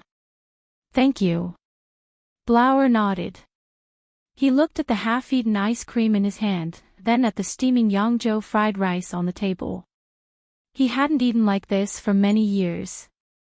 This restaurant seemed to have some kind of strange magical power that was able to make someone like him succumb to it. He had lost all of his dreams, and that was an extremely frustrating feeling. But, it's really delicious. I can't control my appetite for now. I'll think about it after I finish eating. Blauer tossed all of his internal conflict to the back of his mind as he continued to eat. Will the third young master be able to get to know young Mistress Sally? However, in his current state, it really isn't appropriate for him to get to know her. Otherwise, I don't know how to reconcile with her in the future. Ingve was conflicted as he sat in the horse-drawn carriage outside the restaurant. Burp. Half an hour later, Blauer burped as he made his way out of the restaurant. He rubbed his stomach before turning to look at the restaurant signboard with a determined expression, and said, I'll definitely refrain from eating so much next time I come here. Come back next time, big sister Shirley. There's still a lot of delicious food waiting for you. Amy's voice sounded from within the restaurant. Don't try to tempt me, I won't fall for it. Blauer replied in a calm voice. However, he couldn't help but swallow as he turned around. That little girl was simply too much of a cheat. Whenever she ate something in front of him, he would feel his appetite increase by several levels. She was an absolute scapegoat. Third young master, did you make any progress with young Mistress Sally during your trip to the restaurant? Ingve asked with an expectant expression as Blauer climbed onto the horse-drawn carriage. She's quite good-looking. Even though she's not as good-looking as me, she's not crippled. Blauer nodded before falling silent. And then? Ingve couldn't help but ask after a while, and then? That's all. Blauer splayed his hands open. That's all. So you went in for almost an hour just to confirm that she's not crippled? Ingve stared at Blauer with an incredulous expression. He felt as if his intelligence had been insulted. That's right. Isn't that very important? Think about it, if she's crippled, then she'll feel very inferior when she sees my true appearance. She'll clearly like me, but she won't dare to approach me. That'll make the mission a lot more difficult. Blauer nodded with a justified expression. I think you only know how to eat. Ingve rolled his eyes. How did you know? Blauer turned to Ingve with a hint of surprise on his face, and he couldn't help but praise, the food in his restaurant really is extraordinarily delicious. In particular, the rainbow fried rice and the ice cream dessert are the best things I've ever tasted in my life. Let's go back. Ingve was a little dejected as he turned to the horse-drawn carriage driver. He suddenly felt as if he had made an extremely foolish decision by pinning his hopes on this unreliable third young master. Chapter 488. The horse-drawn carriage stopped in front of the elven embassy, and as soon as Ingve and Blauer disembarked, a middle-aged elf hurried over to them. He handed over a letter to Ingve, and whispered, Master Ingve, this is a secret letter from our elven race. It must be something important. The middle-aged elf turned to Blauer with a curious expression. He had never seen such a beautiful young woman before. Why was she disembarking from the horse-drawn carriage with Ingve? Ingve undid the magic seal on the letter, and pulled it out to read for a while. His expression immediately changed as he turned to Blauer, and said, Third. Young Mistress Shirley, come with me. I have something to tell you. All right. Blauer nodded before following Ingve into the embassy with a curious look on his face. What happened in the elven race? Blauer asked after entering the room. take a look for yourself. Ingve handed over the letter in his hand. Princess Irene has come out of her cave. But I'm in Chaos City. I can't believe I missed out on something so important. Blower accepted the letter, and he immediately clasped a hand over his heart with a pained expression. That's not the main point. Master Schubert of the Kroll family has been slain, and Her Majesty has changed the elven law to abolish slavery. All of these things are going to have a massive impact on all of the major families in the elven race. In fact, they could even shake our very foundation. Young Master Blower, these are the things that a worthy successor should look at first. Ingve was looking at Blower with an exasperated expression. Is that so? I think you've misunderstood the main point. The major families of the elven race only began to emerge after the conclusion of the war among species. After that, Helena's reforms led to the current situation where the elven race is divided into several major families. Are you referring to the foundation that we've accumulated over the past few decades? I think Helena and the major families have completely upended the elven race's foundation. The thousands of years of freedom are the true foundation of the elven race. Blower shook his head with a smile as he continued, do you know why Princess Irene has so many admirers and supporters in the elven race? It's not because of how powerful she is, but because we see in her what an elf should be like. Noble, elegant, carefree, free, and unrestrained. Ingve fell silent at the sight of Blower's mocking smile, and only after a while did he put on a serious expression as he said, this is the general trend. All races have to do what they want, and make the elven race more powerful. Only then will we be able to protect more elves from being enslaved in the next calamity. While enslaving them, you tell them that this is to protect them from being enslaved by others. Then, during the war, they will be sent to the front lines to protect those who enslaved them from harm. Isn't this the great idea of the great families? Blower looked into Ingve's eyes with a serious expression as he said, Ingve, you've been through countless battles between species. I want to ask you, are the elves in the Wind Forest really happy? Even those lazy elves in the big families who are used to being served by others, are they really happy? Ingve fell silent again, and Blower also didn't say anything. However, he was still staring intently at Ingve, awaiting his answer. Perhaps you're indeed not suited to be the successor of the Billy family. Ingve looked at Blower with a smile as he said, however, you're suited to be a thinker. The Billy family needs a thinker like you, and perhaps the entire elven race needs one as well. As such, I won't say this to anyone else, including the family leader. However, I hope that you won't say this to anyone else. At the very least, it's best that you keep these words to yourself until you're in the position that can change everything. There are some things that I only say to the right person. A smile also appeared on Blower's face as he slowly relaxed his tightly clenched fists. Looking back at my close to 800 years of life, the most depressing period for the elven race wasn't when the Wind Forest was almost taken over by the demons and orcs during the war between species. Even then, the melodious singing in the Wind Forest had never ceased, and everyone was filled with hope and longing for the future. However, in the Wind Forest now, those joyful singing can no longer be heard.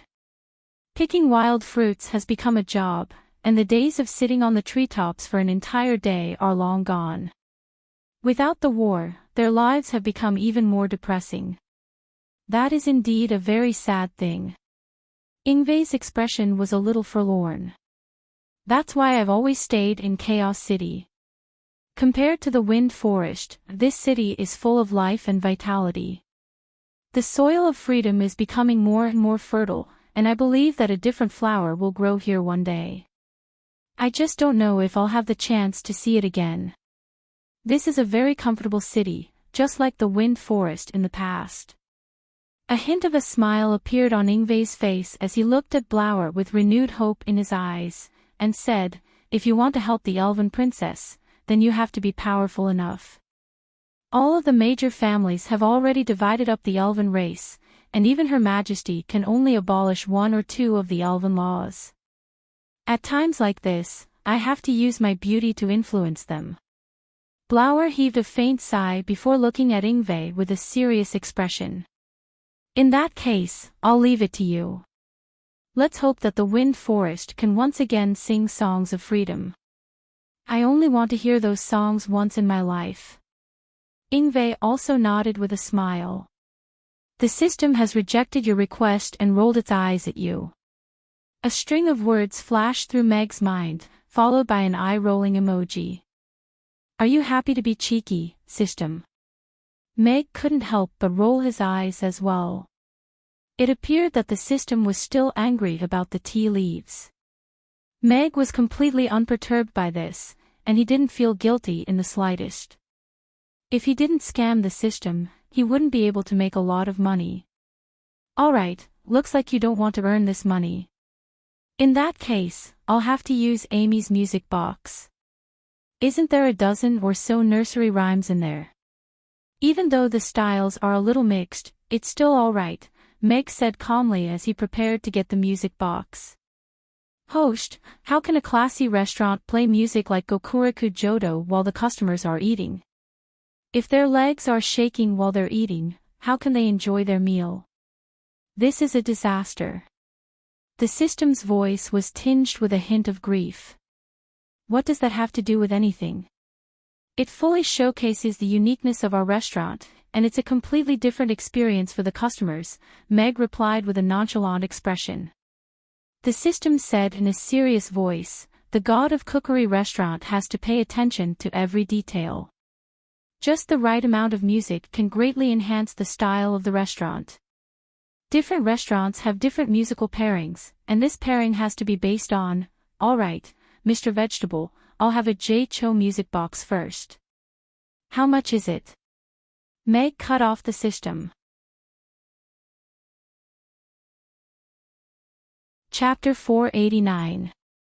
Holy fuck. System, how dare you say you're not using NetEase? Can't you just go to QQ Music and get a membership? Meg couldn't help but complain. You're a Yun Village resident alive and a Yun Village ghost dead, the system said solemnly. I'll pay for the membership. Meg pursed his lips. I'll do it right away, the system's cheerful voice sounded. Motherfucker. Meg cursed in his heart. After a round of intense bargaining, Meg finally bought 1,000 classical songs from the system at the price of one membership and 3,000 copper coins, as well as Jay Chou's complete music package, all of which had lossless sound quality. Jay Chou released a new song recently. Meg looked at the music list on the tablet in his hand.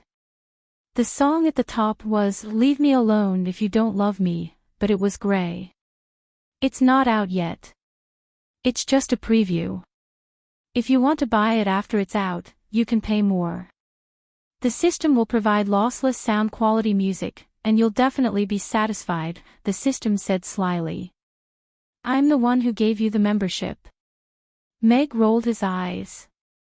However, the song title was a little arrogant. He was quite curious about what kind of new song this man, who had accompanied him throughout his youth, would release. Let's try out the sound system first. Meg didn't think too much about it. He got up and smiled at Amy, who was chasing Ugly Duckling around the restaurant. Amy, I'm going to play the music. Don't be scared. It's just an oversized music box. Sally and Yabamiya had both gone out, so there was only Amy, and Ugly Duckling in the restaurant. Is it an oversized music box? Amy's eyes were full of curiosity and expectation as she looked around. Then let's listen to Alice first. Meg tapped the screen lightly. As a 10th grade amateur piano player, this was the first piano piece he learned when he was a child. Back then, with the excuse of cultivating his interests and hobbies, he was forced by his mother to learn a lot of random things.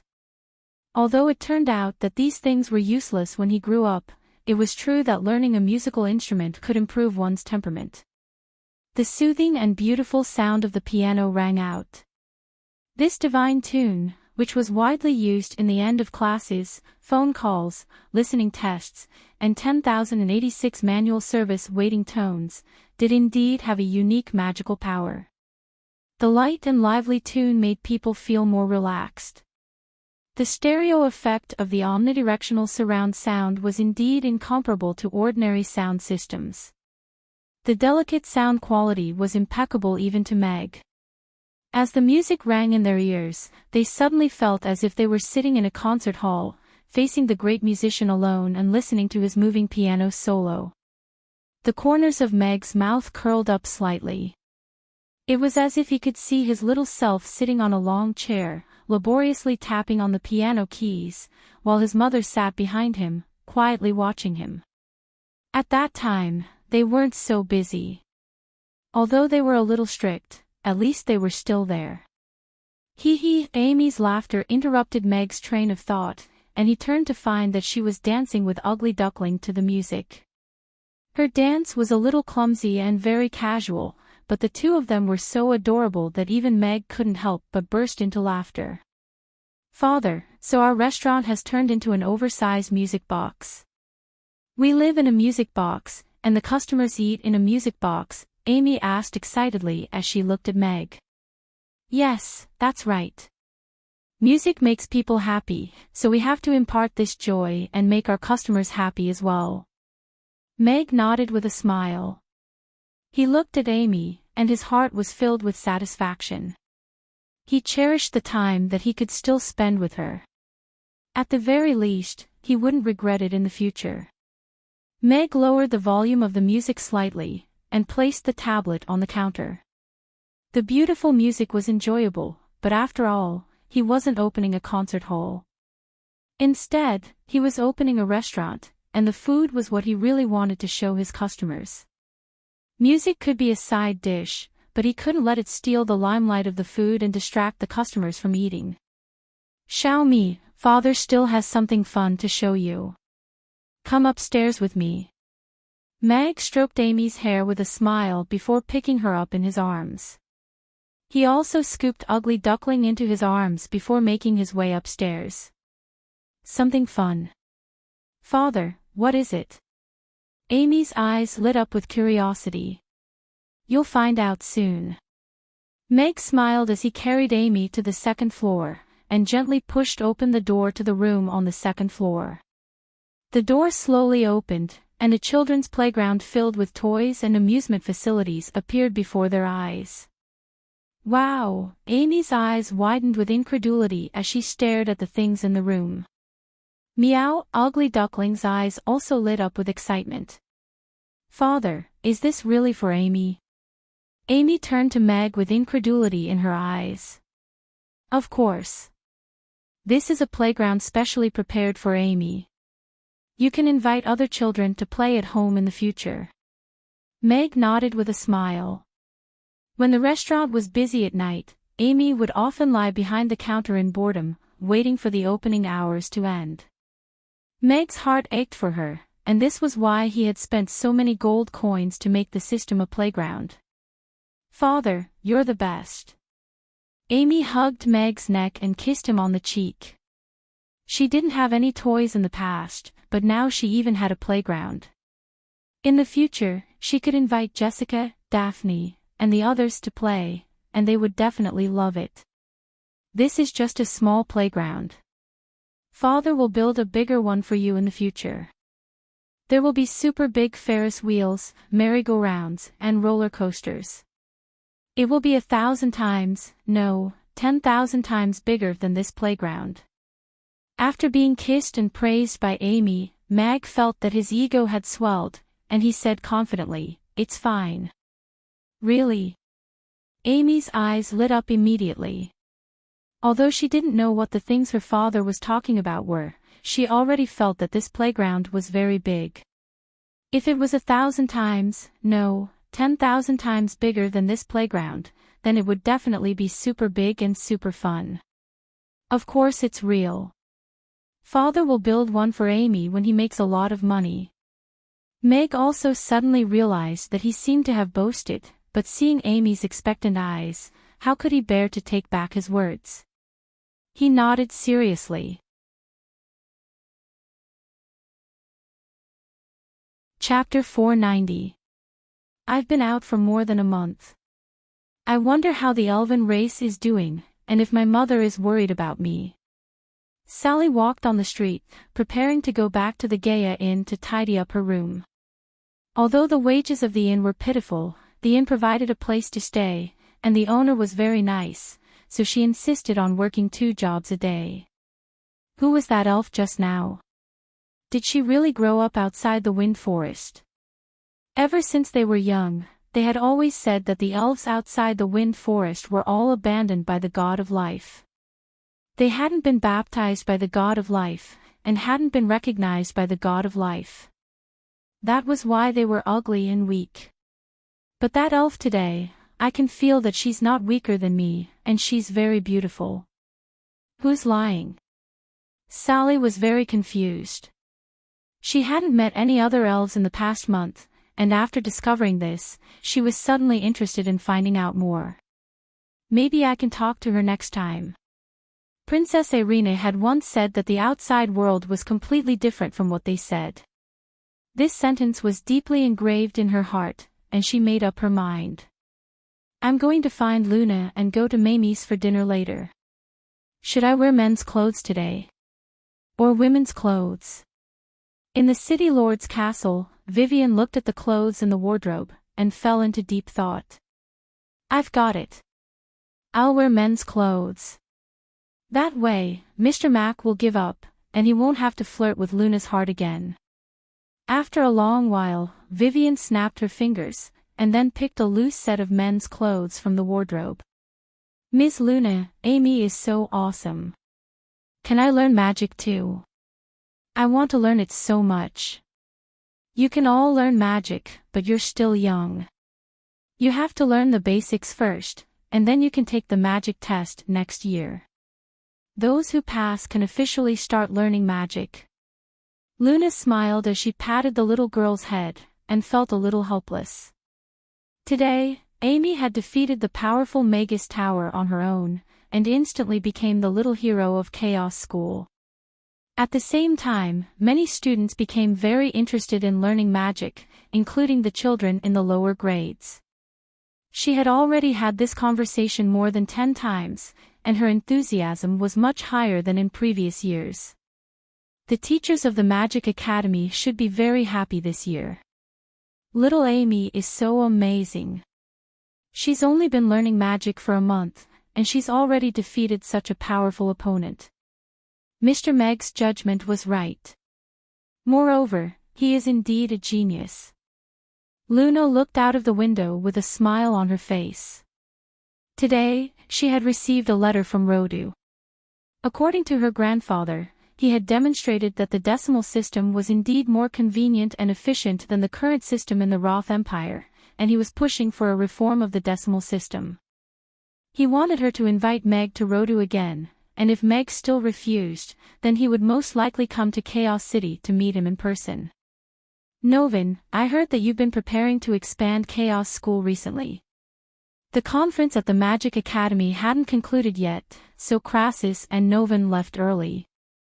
As soon as they walked out of the conference room, Crassus turned to Novin with a smile. That's right. Chaos School isn't small, but compared to the entire Chaos City, there are still many children who don't have the opportunity to attend school. Especially those children from poor families. Studying is supposed to be a chance for them to leave the swamp of poverty, but they can't get this chance. Novin nodded. How big are you planning to expand it? Crassus asked. I'm still communicating with the City Lord's castle to see how much money they're willing to allocate. However, it hasn't been easy for Michael in the past 2 years. The construction of all of the facilities in Chaos City has basically emptied the City Lord's castle's finances, so they probably won't be able to fork out much money for Chaos School this time. Novin's brows furrowed with concern, and the wrinkles on his face seemed to have deepened. Let's go, I'll show you something. Crassus looked at Novin and led the way. What is it? Novin asked. You'll know when we get there. Crassus didn't even turn around. What's this? Novin followed Crassus into a room on the first floor of a Magic Academy building, and was perplexed at the sight of a pile of wooden boxes that almost filled the entire room.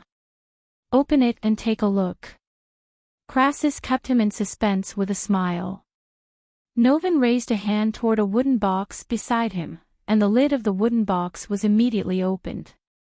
Golden light shone from within the box, and it was filled with gold coins, silver coins, and dragon coins. What's this? A hint of surprise appeared in Novin's eyes as he waved a hand through the air, upon which all of the boxes beside him were opened. The boxes were filled with coins, most of which were gold coins, with silver coins and dragon coins mixed within. The entire room seemed to have become a lot brighter with the golden light emanating from the boxes. Crassus smiled and said, You can take half of the money here to expand the school. Take it as a loan from me. There's no interest, and you're not in a hurry to pay me back. Novin looked at Crassus in silence for a while before lamenting, It's been so many years. I still owe you. Don't worry, I'm not worried about you. You'll definitely pay me back. Crassus waved his hand nonchalantly, and pointed at the gold coins as he said, The remaining half is for little Amy. Building a magic academy costs a lot of money. Your name will be recorded in the history of Chaos School, Teacher Crassus. Novin smiled as he turned to walk out of the door, and said, I'll get them to do an inventory as soon as possible. If we start construction now, we should be able to finish it before the start of the next semester. Then, we'll be able to enroll more students next year. Sure enough, anything related to the students is more important than anyone else. I wanted him to treat me to a meal. Crassus shook his head with a resigned expression, and also left. At the entrance of the city lord's castle, Gustav turned to Dracula, and loudly asked, Dracula, the final agreement has been signed. Tauros and I are going back to our race to report on our mission. Would you like to come back with us? There's no need for that. Our relationship isn't good enough for us to go back together, is it? Demons don't have any friends, especially between demons. Dracula looked at Gustav lazily with a smile. That's true. Farewell. Tauros nodded before climbing onto the black boar's back. He lashed the boar's back with his whip, and it began to gallop down the street. Farewell. Gustav transformed into his Spider-Man form, and the space around him rippled as he disappeared in the blink of an eye. Chapter 491. Meg played with Amy and Ugly Duckling in the small amusement park for the entire afternoon. Although the place wasn't very big, the facilities were all very intricate and small, so it didn't take up too much space. There was a seesaw, a two-seater merry-go-round, bumper cars. There was everything that one could think of, and the father-daughter duo's laughter could be heard from time to time.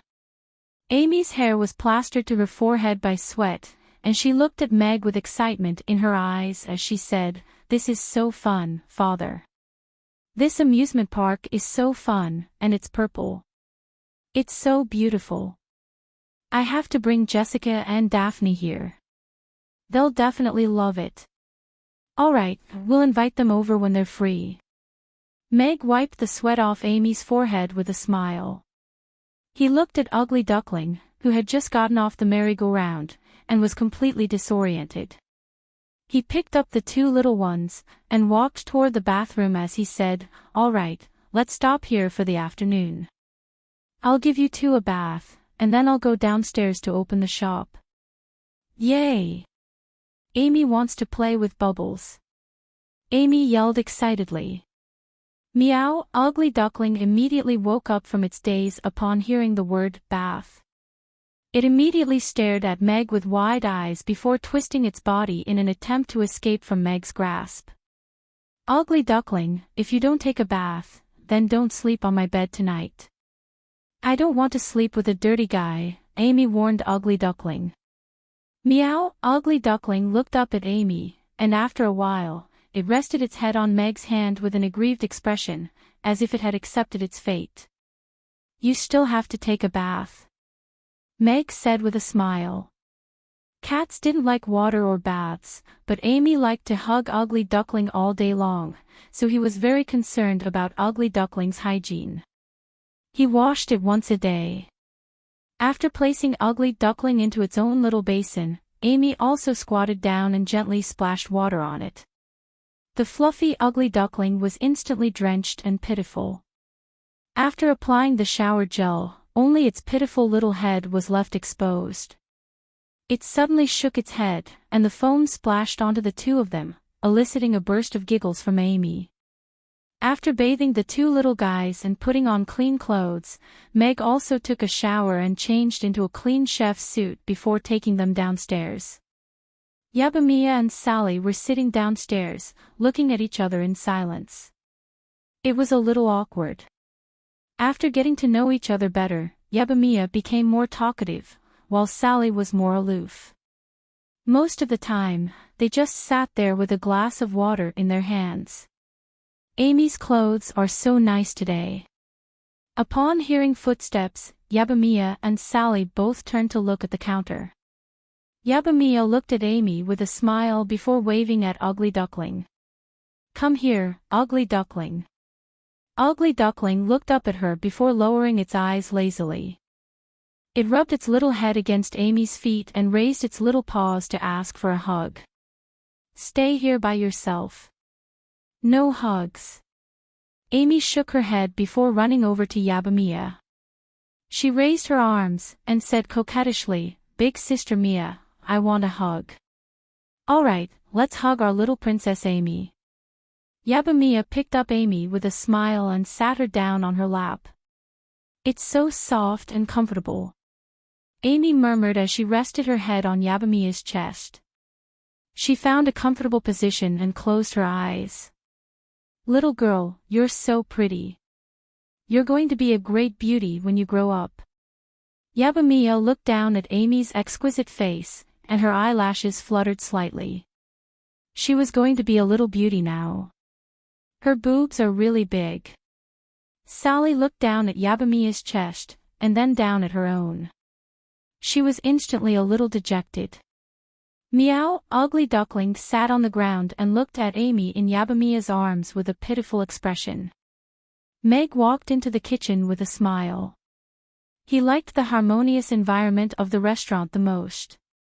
Sally and Mia's personalities made him feel comfortable getting along with them. For now, it looked like he wouldn't have to hire any more waiters before the restaurant expanded. Meg was in the kitchen preparing the ingredients for dinner when he suddenly sensed someone behind him. He turned around to find that it was Yabamia standing in the doorway. Boss, I'm just looking around, Yabamia hurriedly said with a panicked expression. Come in if you want to. The restaurant's business is getting better and better. I was just about to give you the job of making ice cream and filling Reggiano. Would you like to do it? If you want to learn other dishes, I can teach you. Meg looked at Yabamia with a smile. In reality, he couldn't see anything from the doorway, so he was sure that Mia was telling the truth. You want me to do it? Yabamia's eyes immediately lit up. However, she quickly waved her hand and said, No, boss. I'm very stupid, and I won't be able to do it well. I'll ruin the restaurant's reputation. How do you know if you can do it well if you don't try? As long as you have a sincere heart to cook for the customers, you'll definitely be able to do it well. Meg looked at her with a smile, and his eyes were filled with encouragement. Can I really do it? Yabamia looked into Meg's eyes, and her gentle gaze was filled with encouragement, just like her mother's. However, she was still a little hesitant. Of course you can. Mia is a good girl who can take all the orders and serve the dishes. Meg nodded with certainty. Yes, Big Sister Mia is super awesome. Amy wants to eat Big Sister Mia's ice cream. Amy had appeared at the doorway of the kitchen, and she looked at Yabamia expectantly. You can do it. You can do everything well. Sally also looked at Yabamiya with a smile, and her eyes were also filled with encouragement. Then, can I give it a try? Yabamiya was suddenly filled with confidence. She took a step forward, and looked at Mag as she said, "Don't worry. Of course you can. It's fine even if you don't succeed in 1 or 2 tries. The weather is so hot, so we can have some ice cream." Meg nodded with a smile before leading Yabamiya over to the ice cream machine, and he began to explain to her how to use the machine. Even though the ice cream machine was a high-end machine that was fully automated, it was very simple to operate.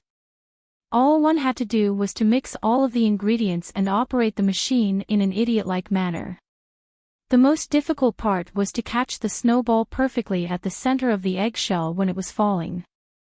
The second snowball had to land perfectly at the center of the first snowball so that the 2 snowballs would remain stable without destroying each other's shapes.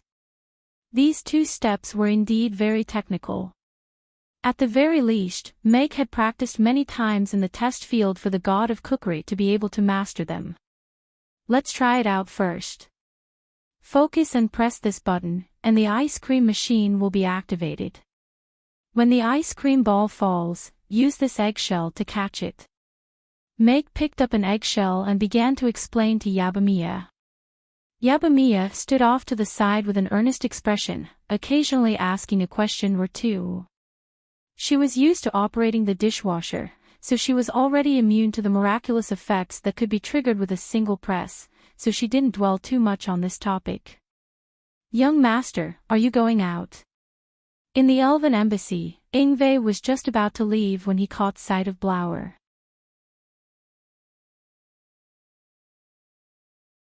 Chapter 492. Luna. At the gate of Chaos School, Vivian waved at Luna, who had just walked out of the school. School had already ended a while ago, so there weren't many students at the gate. "Why are you dressed like that?" Luna stared blankly at Vivian for a moment before quickly walking up to her. She didn't know whether to laugh or cry. "Have you been smitten by me?" Vivian narrowed her eyes as she looked at Luna. She reached out to hook a finger under Luna's chin as she asked in a low voice. "Not at all." Luna took a nimble step backward to evade Vivian's hand with a smile. "Sigh, women are so fickle. Last time, you said you wanted to be with me, but in the blink of an eye, you've turned your back on me. What am I supposed to do now?" Vivian said with a pained expression, as if she had received a huge blow. "All right, let's hurry up and get going. If we're late, we'll have to wait very long in line." Luna dragged Vivian toward a horse-drawn carriage with a resigned expression as she said, "Besides, we're at the gate of Chaos School, and you're wearing men's clothes. It'll be bad if the students see us like this." "What's wrong with that? Can't a teacher fall in love?" Principal Novin didn't say that students can't fall in love. "Luna, you shouldn't be so old-fashioned. This is Chaos City, not Rodu. You should live freely in the free city." Vivian looked at Luna with an exasperated expression. "I don't want to fall in love at all. I just want to focus on teaching, then pay more attention to those poor children. Besides, there are still many things that I need to do." Luna shook her head. "What else do you want to do?" Vivian turned to Luna with a question. Luna turned to look at the Chaos School sign, and a smile appeared on her face as she said, "There are still many things that I want to do. After I learn how to spread freedom and equality to this world from Principal Novin, I want to go back to Rodu and set up a school to teach the children what equality and freedom are. Mr. Mac's cooking is so delicious. Can you really bear to go back to Rodu?" Vivian asked. Luna faltered upon hearing that. She hesitated momentarily before gritting her teeth and saying, "I'll definitely go back. That's what I told myself when I chose to stay in Chaos City. This is my dream. When I was dreaming, it was all because of a spicy grilled fish," Vivian replied. I won't lose my dream because of a grilled fish, Luna said with a serious expression. Then let's hurry up and get going. I really miss my delicious grilled fish. Vivian pulled Luna onto the horse-drawn carriage, and instructed the coachman to set off. Vivian, what is your dream? My dream, of course. In the past, I just wanted to be a salted fish that didn't need to move. I just wanted to spend the rest of my days lying around. Now that I can live comfortably, there's no need for me to continue lying around. Why don't I become a teacher too? Don't you hate children the most? That's right. I hate children the most. But, sometimes, I feel that they're quite cute. I can feel a lot of vitality from children. I quite like them. It was almost time for dinner, and a long line had formed in front of Amy's again. Crassus and Julian hadn't arrived yet, so even though there were occasional conflicts between the sweet and savory factions, they were still quite harmonious overall. Constantine stood at the back of the line, looking around from time to time as if he was looking for someone. Is young Mistress Shirley coming back for dinner tonight? Constantine thought to himself with a conflicted expression. When he had asked for Shirley's contact information at noon, she had completely ignored him and left on a horse-drawn carriage. He was feeling a little frustrated. After flirting with girls for so many years, this was the first time that he had been ignored by a woman like this, and that only served to further ignite his desire to conquer her. However, he had to admit that Shirley gave him a different feeling from the other women he had encountered in the past. He wanted to look up to her and treat her with caution. That horse-drawn carriage. Right at this moment, a horse-drawn carriage drove toward Mamie Restaurant. Constantine's eyes lit up immediately. He recognized this horse-drawn carriage. Miss Shirley had boarded this horse-drawn carriage in the afternoon. His eyes were fixed on the horse-drawn carriage, and he was thinking about what he should do to make her fall in love with him when the person he was thinking about alighted from the horse-drawn carriage. The horse-drawn carriage stopped not far away from Amy's, and Blower strode down the wooden steps in an elegant manner. He looked up at Amy's line, and his gaze fell on Constantine, who was standing at the very back of the line, and he faltered slightly. Why is it that guy again? He's really like a lingering spirit. Blower's brows furrowed. He had been harassed by this guy at noon, and he didn't think that he would encounter him again at night. Was he staying at Amy's? This. Why is it a male elf? Constantine's eyes also widened with incredulity as he stared at Blower. He clearly remembered that Shirley had boarded this horse-drawn carriage, but a male elf had emerged from it. Even though this male elf was also very handsome and elegant, he was definitely not young Mistress Shirley. He had initially thought that perhaps Shirley would alight from the horse-drawn carriage as they were traveling together. However, the horse-drawn carriage immediately turned around and left, leaving only the male elf behind. Who is this guy? Why did he alight from young Mistress Shirley's horse-drawn carriage? Constantine wore a disappointed expression as he appraised Blower with a serious expression. The more he looked at him, the more peculiar he felt. For some reason, his heart rate was accelerating. What's wrong with me? Why is my heart rate accelerating at the sight of a male elf? This guy is indeed very beautiful, perhaps even more so than some women, but he really is a male elf. No, I must be feeling like this because I'm too disappointed that young Mistress Shirley didn't come, Constantine thought to himself. He took a deep breath to calm himself down before turning to Blower with a smile, and said, "Greetings, sir. May I ask what your relationship with young Mistress Shirley is? I saw you alight from her horse-drawn carriage. Is young Mistress Shirley coming to the restaurant for dinner tonight?" Blower raised an eyebrow upon hearing this. He had initially wanted to pretend that he didn't know this guy, but who would have thought that he would remember his horse-drawn carriage and directly ask about his relationship with Shirley? "I'm just curious, I don't mean any harm, Constantine hurriedly said upon seeing Blower's displeased expression.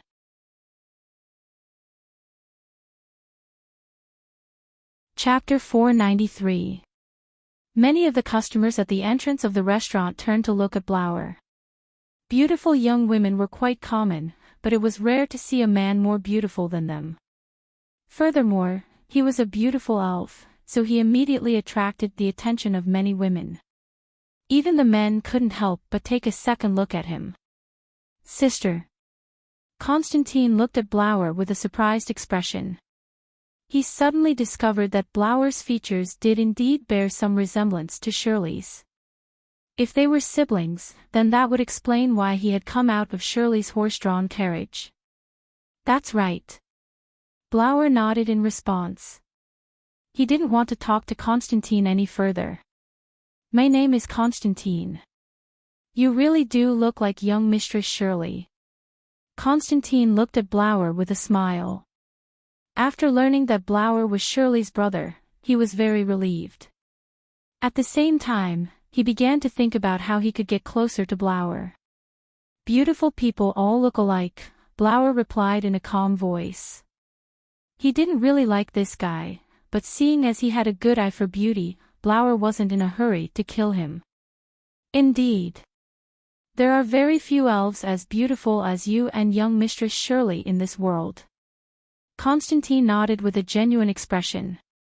He was becoming more and more fond of Blower's looks. Perhaps it was because of young Mistress Shirley. He consoled himself in his heart. There are so many people lining up so early in the morning. As expected, business at Mr. Mac's restaurant is booming. I feel like it won't be easy to come here for a meal in the future. The horse-drawn carriage stopped not far away from the restaurant, and Vivian emerged. She heaved a forlorn sigh at the sight of the long line. Mr. Meg's food is worth lining up in advance. That's what all of the customers are thinking. Luna also emerged with a smile. Looks like even our teacher Luna is captivated by Mr. Mac's food. That's a very dangerous sign. Vivian chuckled. I know what I want. You, on the other hand, don't lose yourself over a grilled fish. Luna looked at Vivian with a smile. I don't even want a child. How can I become a stepmother? You don't have to worry about that. Vivian said nonchalantly. She jumped down from the carriage and held Luna's hand as she got off. This year's oranges seem to be growing quite well. Also, it should be the peak season for picking oranges, right? Luna glanced at an old farmer who was sitting down with 2 baskets of oranges not far away. Vivian looked at Luna and patted her on the shoulder. I'm going to buy some oranges. Stay here and don't move. It's okay, aren't we here to eat? Luna said with a smile, but Vivian was already walking towards the old farmer. She could only stand there helplessly. Vivian knew that she liked to eat oranges. The oranges are not bad, and they're cheap, so I bought some more. You can take them back later. Vivian soon returned with a basket of oranges. She took 2 of them and put the rest back into the carriage. She handed one of the oranges to Luna. Thank you, Luna said with a smile as she looked at the orange in her hand. The golden orange was about the size of an adult's fist. Its skin was golden and smooth, and there was a small green leaf at the top. It was obvious that it had just been picked. The skin was peeled off easily, and thin white strands were drawn out from the surface of the orange. The thin, tender skin was wrapped around the reddish-golden orange flesh. The sweet and sour scent of the orange wafted over, and just looking at it made one's mouth water. Luna gently peeled off a piece of the orange. The translucent orange flesh could be seen through the light, and she could clearly see the plump orange flesh inside. She put it to her mouth and took a bite. Plump orange juice flowed out from the flesh of the orange, and a hint of sourness instantly spread through her mouth. It was as if she had been placed in an orange forest. At a glance, there were yellow oranges all over the mountains. The aura of autumn became extremely clear in that instant, and she couldn't help but relax. She wanted to feel the wind and the delicious orange in her mouth. It's so sweet and delicious. Luna opened her eyes and looked at Vivian with a happy smile on her face. Then eat more. There are still plenty of oranges left. Vivian also smiled. There was a hint of sympathy in her eyes as she looked at Luna. She was a well-bred young lady, but she couldn't even bear to eat oranges. When would this little girl treat her better? Luna nodded. She also placed the remaining half of the orange in her hand into her mouth with a blissful smile on her face. Vivian silently peeled the orange in her hand before placing it in Luna's hand. After eating 2 oranges, Luna turned to Vivian and said, "I feel like I'm almost full." "That won't do. I was going to treat you to a sumptuous meal tonight. If you're only full after eating 2 oranges, that would be a huge loss." Vivian raised an eyebrow as she led Luna toward the back of the line. "Look, that elf is so beautiful. He's even more beautiful than a young lady." The 2 of them were at the very back of the line, and Vivian immediately caught sight of Blower. She whispered to Luna, "Indeed, he really is very handsome."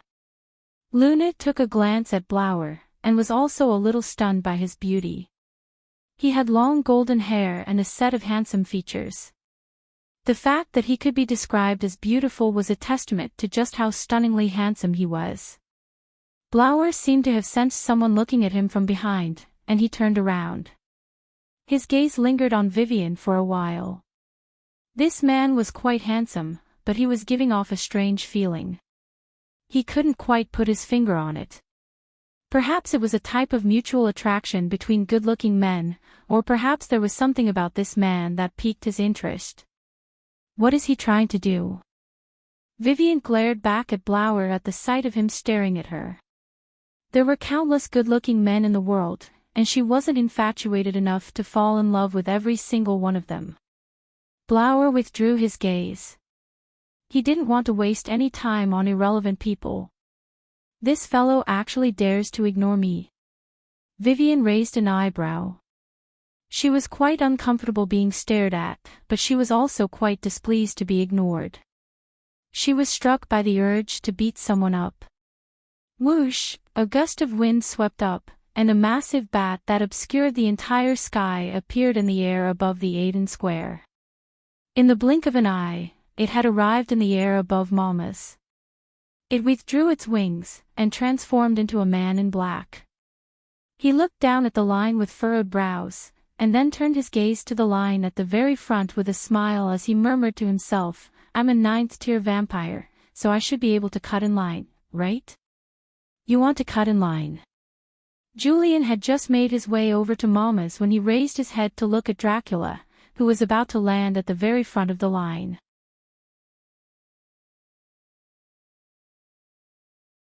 Chapter 494. Dracula stopped abruptly in mid-air under the gaze of all the customers. He looked at Julian and Crassus who were walking towards the restaurant, and his expression changed slightly. He jumped back nimbly and landed on the ground. He forced a smile, and said, "Why would I do that?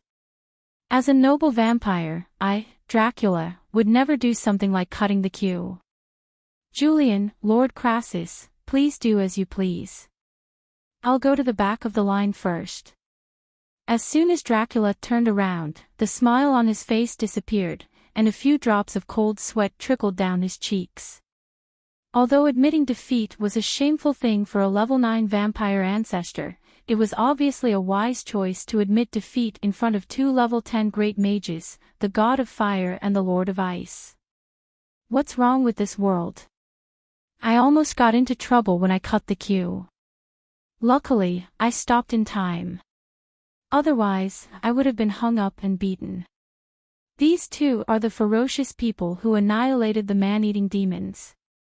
Dracula sighed in his heart and quickened his pace, afraid that Julian and Crassus would stop him. Today, little Amy defeated a 4th-tier mage with melee magic in the challenge against the mage tower. It turns out that melee magic is still far stronger than long-range magic, Crassus said to Julian proudly.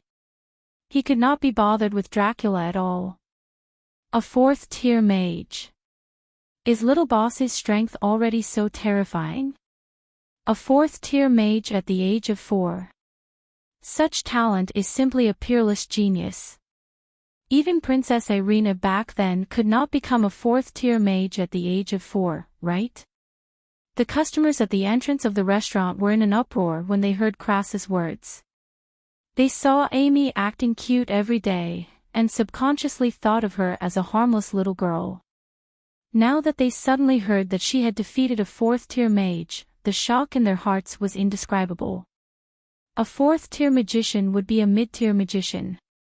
In the Castellan's castle and the Grey Temple, a magician would be able to hold the position of a small team leader. Looks like little Amy is Mamie's hidden expert. She wasn't trying to act cute when she said she was super fierce. She really is super fierce. Harrison sighed. It looked like he couldn't underestimate little Amy anymore. George nodded with a smile, and said, "That's right." When Palmer came home today, he told me that little boss had become Chaos School's little hero. He defeated 2 powerful magic casters from the Magus Tower on his own, and forced the Magus Tower to admit defeat. A 4-year-old magician of the 4th rank.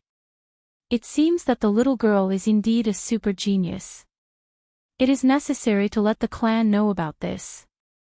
Those juniors must not provoke this little girl who has 2 terrifying masters. Count thought to himself when he heard everyone's conversation. He's just a 4th-tier magic caster. In a few days, even a 5th-tier magic caster will be defeated by Amy's ice magic. Julian pursed his lips. He wasn't angry at Crassus' words at all. Instead, he appeared to be very confident. His words created quite a stir among the customers. How long had it been since Julian and Crassus had accepted a disciple?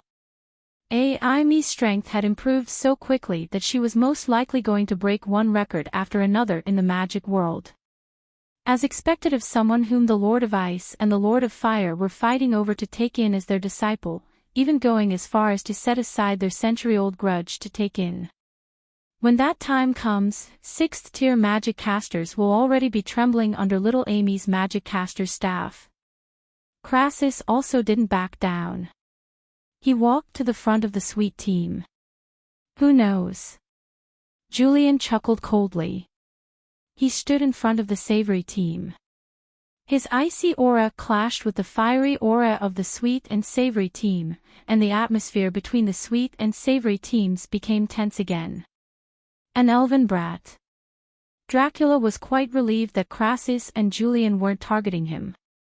He glanced at Blower as he passed by him, and murmured to himself with a hint of surprise in his eyes. It sure is rare to see a self-proclaimed demon. Blower looked at Dracula with a hint of mockery in his eyes. Are you talking about me, little brat? Dracula stopped in his tracks and raised his chin to look at Blower with a disdainful expression as he said, Do vampires have noble bloodlines? Among demons, we only drink blood, and our actions are noble and graceful. Is that so? I heard that there was a vampire who was forced by the elven princess to eat grass for several days on Demon Island. That must be one of the elven gentleman vampires who only drink fresh blood, right? Blower asked Dracula with a curious expression. All of the customers around them were trying to suppress their laughter. Even though they didn't know whether Blower was telling the truth, they couldn't help but burst into laughter at the thought of a vampire being forced to eat grass. That little brat even knows about something like that. Dracula glared at Blower. However, if he were to admit to this at a time like this, he would be too ashamed to eat in this restaurant in the future. As such, his expression quickly returned to normal, and he cleared his throat as he said, How could something like that happen? Even if it did happen, it definitely wouldn't be a vampire, and it definitely wouldn't be me. Is that so? Blower looked at Dracula with a skeptical expression. Why was this guy in such a hurry to draw a line between himself and him? Of course it's true. Us vampires have extremely strong self-esteem and character. We definitely wouldn't eat grass, Dracula replied with a firm expression. Then what flavor do you eat for tofu pudding? Constantine suddenly asked. Of course it's salty. Dracula looked at the smiles on everyone's faces, and suddenly felt as if he had been completely humiliated. He glared at Constantine as he turned to walk toward the back of the line. That's a good question. Blower turned to Constantine with a hint of approval in his eyes. He didn't think that Constantine would be able to ask such a profound question. It was quite a pleasant feeling to be able to see a demon embarrass himself. You're far too kind. May I know your name, brother? Constantine turned to Blower with a smile. He was initially feeling a little flustered after being glared at by Dracula, but Blower's praise filled him with energy again. Blower replied in an indifferent manner before turning away from Constantine. Blower. At the very least, knowing his name is a form of improvement. Young Mistress surely won't be able to make any progress, so perhaps I can find a breakthrough from her brother. Constantine's eyes lit up with elation. Why aren't you arguing today?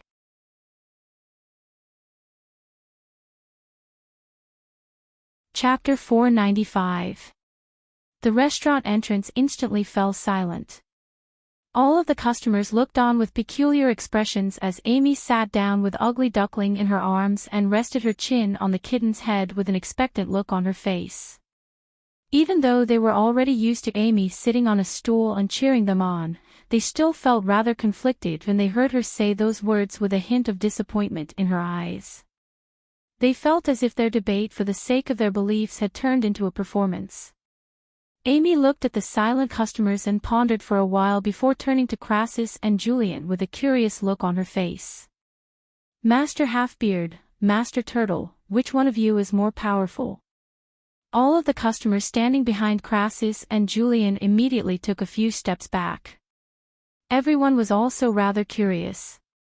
Crassus and Julian had been rivals for over 100 years, and they were now the leaders of the sweet and savory factions, so everyone was very curious to see which one of them was more powerful. Little Amy, what do you think? You used the melee magic that I taught you to defeat your most powerful opponent today. Crassus wasn't in a hurry to express his opinion. Instead, he turned to Amy with a question. But Master Halfbeard, didn't I use long-range magic to defeat him in the end? Amy looked at Crassus with an innocent expression. Crassus' expression immediately stiffened upon hearing this. Did you see that? Even little Amy said that long-range magic is the most powerful. Crassus, your melee magic is nothing. Julian turned to Crassus with a smug look on his face. But Master Turtle, I used the fireball magic that Master Halfbeard taught me, Amy said with a smile. Julian's eyes widened. He didn't think that something like this would happen. So, I think Master Halfbeard's melee magic is super powerful, and Master Turtle Shell's Flames of Extreme Frost is also super powerful. However, I don't know which one is more powerful, Amy said with a conflicted expression. This little guy is really too naughty. He's trying to provoke a fight between two great magicians. However, I'm also looking forward to it. I've never seen two great magicians fight before, Vivian said with a smile. Amy isn't trying to sow discord. Her performance in the duel today was nothing short of stunning. Both her long-range magic and melee magic are superb. If I were her, I would definitely struggle over which one is better. Luna shook her head with a smile. She had personally witnessed Amy's stunning performance today. Who is the little guy's mother? How could she have such powerful aptitude? There's no magic aura emanating from that shop owner's body, so there's no way he's a magic caster. In that case, the only possibility is that she inherited her aptitude from her mother. There's no other elf with such aptitude. In fact, even Her Highness is inferior to her. Blower looked at Amy with furrowed brows, and he was suddenly very curious about who Amy's mother was. Ice-type magic is naturally the most powerful. Little Amy, you've already mastered the flames of extreme frost.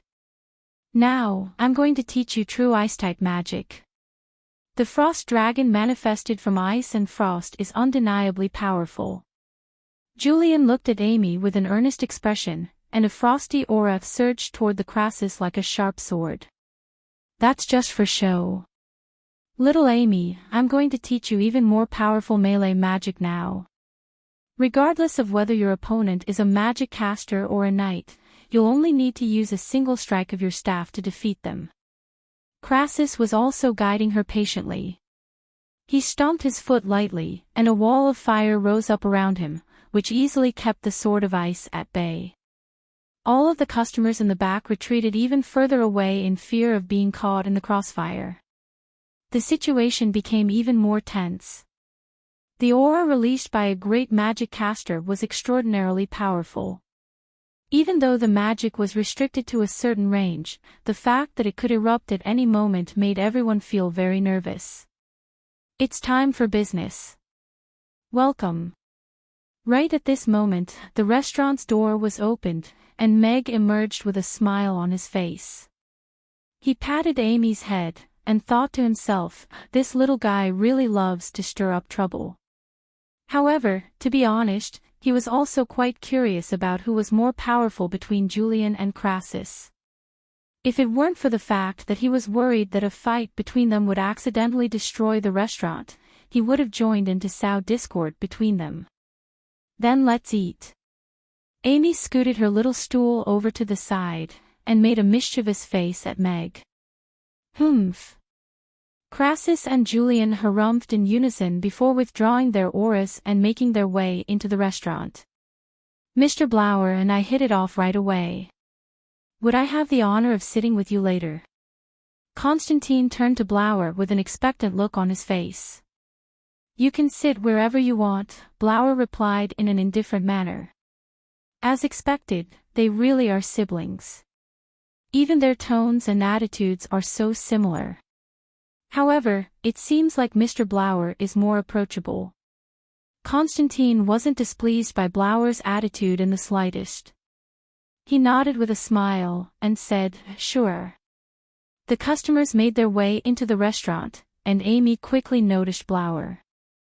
Her eyes lit up as she said, You're so handsome, big brother. A smile appeared on Blower's face. It was very pleasing to be praised for his beauty, and he was just about to say something. It's a pity that he's a male elf. If only he were a beautiful big sister. Amy heaved a forlorn sigh. What's wrong with male elves? Why can't male elves be beautiful? Blower's eyes widened. He didn't think that he would be looked down upon because of his gender. He had clearly been praising himself over and over again during the afternoon. Pfft, this little girl is so funny. Vivian laughed out loud. She was overjoyed. Teacher Luna. Amy caught sight of Luna, and immediately stood up with Ugly Duckling in her arms. She then turned to Vivian with a curious expression, and asked, Big Brother Mustache, why are you with Teacher Luna? Because I'm good friends with your Teacher Luna, so we came to eat together. Are you going to give us a discount, little boss? Vivian turned to Amy with a smile. Of course not, but you can pay for Teacher Luna. That's what all men should do, right? Amy looked at Vivian with a serious expression. How could there be such a sly little girl? Vivian raised an eyebrow. She didn't think that she would fall for Amy's tricks. Then I won't hold back. A smile also appeared on Luna's face as she looked at Vivian.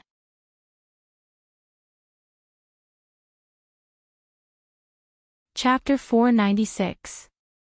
Blower, Shirley, elf, male, 25 years of age, 7th tier magic caster. Meg looked at the information displayed by the omniscient door in his mind, and his brows furrowed slightly. No wonder this guy looked so familiar, He was the crossdresser from earlier in the day. Teacher Luna. Meg nodded at Luna with a smile. Hello, Mr. Meg. Luna also nodded in response. Why didn't Mr. Mac say hello to me in private? Vivian hooked her arm around Luna's arm as she turned to Meg with a smile. Greetings, little sir. Meg turned to Vivian with a smile. It appeared that this crossdresser was quite close to Teacher Luna. However, judging from her display of dominance, could it be that? Meg turned to Vivian with a meaningful expression. Let's go, Luna. Let's go eat something delicious. Vivian was a little displeased that Meg had referred to her as little sir, but she had already achieved her objective of declaring dominance to Meg, so she happily made her way into the restaurant. Vivian, human, female, 19 years of age, first-tier knight. A message popped up in his mind. Meg smirked as he thought to himself, it's indeed a lady who is dressed as a man. The big boss in men's clothing and the big boss in women's clothing are all here. This is really interesting. Meg had already determined that she was a woman the first time she had come, but judging from her smug expression, she was most likely still under the impression that he hadn't recognized her. Who is he? In the restaurant, Sally looked at Blower with narrowed eyes. This elf gave her a sense of familiarity, and she felt as if she had seen him somewhere before. Furthermore, his aura was quite similar to that of the elf from earlier in the day. Blower also glanced at Sally, but didn't say anything. He had arrived a little earlier that night, so there were still some empty seats in the restaurant.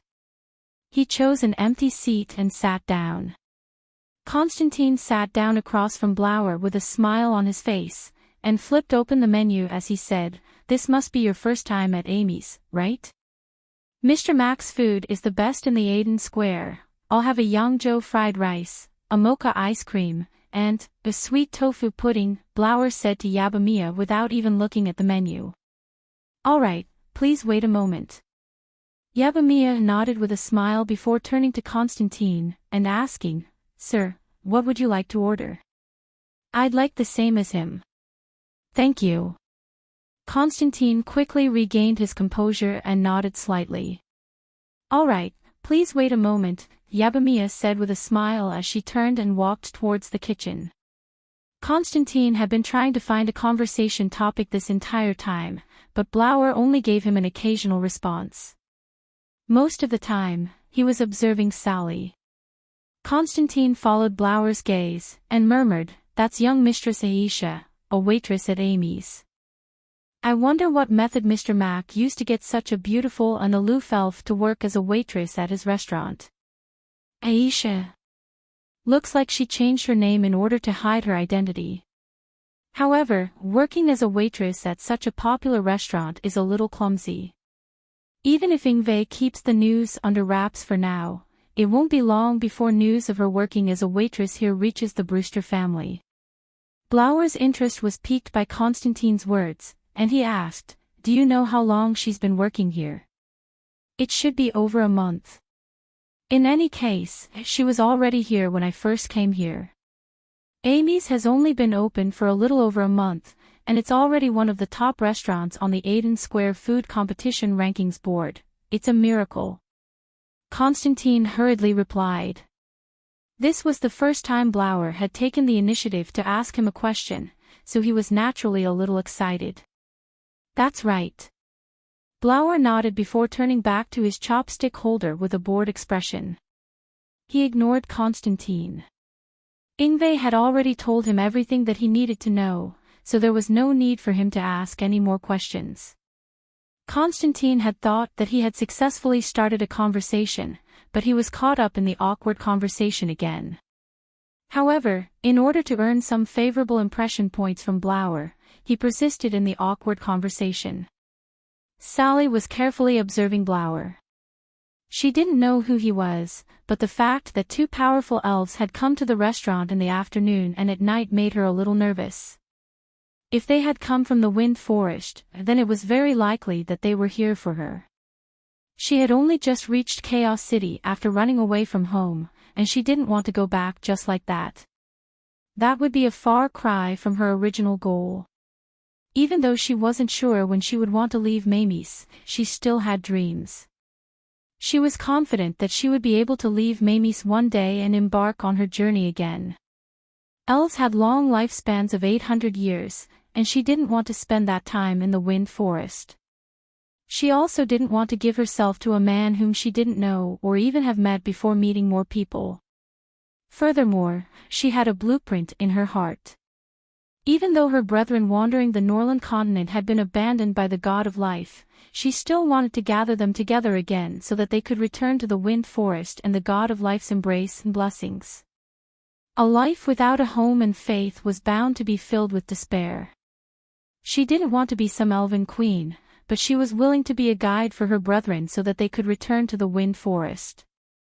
Sally withdrew her gaze from Blower as she gave herself a mental reminder. Luna, what would you like to eat? Vivian sat opposite Luna, and flipped open the menu as she asked Luna. Didn't you want to eat the spicy grilled fish? Luna asked with a smile. She was just as elated as Luna about the spicy grilled fish being able to cure Vivian's illness. In the past, it was very rare to see a smile on Vivian's face. She was only 19 years old, but she was like an old woman in the dead of old. The torturous pain she had to endure every night had taken a huge toll on her. However, it was as if she had become a completely different person. She was rejuvenated, and even wanted to become a teacher. Sally was in complete disbelief that Vivian, who had once hated children, was doing something like this. That's right. The spicy grilled fish is my favorite. Vivian nodded with excitement. She thought to herself momentarily before turning to Luna, and saying, how about we try the insanely spicy grilled fish today? I refuse. Luna shook her head without any hesitation. Her palate was on the bland side.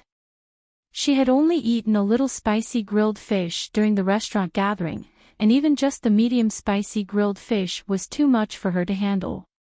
She couldn't even imagine the insanely spicy grilled fish. Alright, then how about we order the super spicy grilled fish? Vivian changed the subject.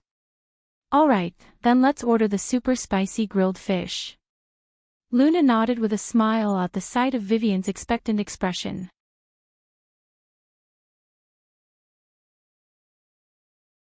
Chapter 497. I really want to eat tofu pudding, but if I order it now, I'll definitely be laughed at by that little elf. What should I do? This is so annoying. Dracula looked at Blower with a conflicted expression. He glanced at the image of the tofu pudding on the menu, and he could already feel himself salivating. He shouldn't be able to hear me if I speak quietly, right? After hesitating for a long while, Dracula finally made up his mind. He gestured for Yabamiya to come over, and whispered, I'll have a savory tofu pudding and a braised chicken and rice. Alright, please wait a moment. Yabamiya nodded with a smile.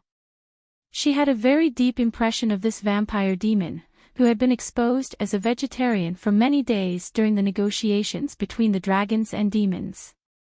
Uncle Bat, did you order the savory tofu pudding? It's a pity that the restaurant doesn't have any grass. Amy appeared beside Dracula with a smile on her face. All of the surrounding customers turned to look at Dracula with intrigue in their eyes. He had said that he definitely wasn't a vegetarian, but the tofu pudding was made from soybeans, so it was still a vegetarian dish. This little guy is a demon. He's just like that guy from back then, a demon even more terrifying than a demon. Dracula stared at Amy with wide eyes. He could see the figure of another elf in her smile, and it left an indelible mark on his memory. There are a few small shrimps in the savory tofu pudding, and I actually ordered it for those small shrimps. Of course, as a gentleman, I definitely won't waste food. Dracula cleared his throat with a serious expression. A vegetarian vampire sure is rare. Blower also turned to look at Dracula with a hint of a smile on his face. Little guy, why have you been so hostile toward me from the very beginning? I don't think we've met before. Dracula was a little perplexed as he looked at Blower with narrowed eyes. As a demon and a vampire patriarch, he also had his own bottom line and temper. All of the customers turned to Blower with concern in their eyes. Even though they were laughing along with him, no one dared to openly mock Dracula. After all, the fact that he dared to fly in the air above Chaos City indicated that he was at least at the 8th tier. He should be a level 7 magician, while Dracula is a level 9 magician. If the two of them were to clash, Dracula would have no chance of winning. Sally was also looking at Dracula with a concerned expression. She didn't have a good impression of demons, and even though she didn't know Blower, she definitely didn't want him to be bullied by demons.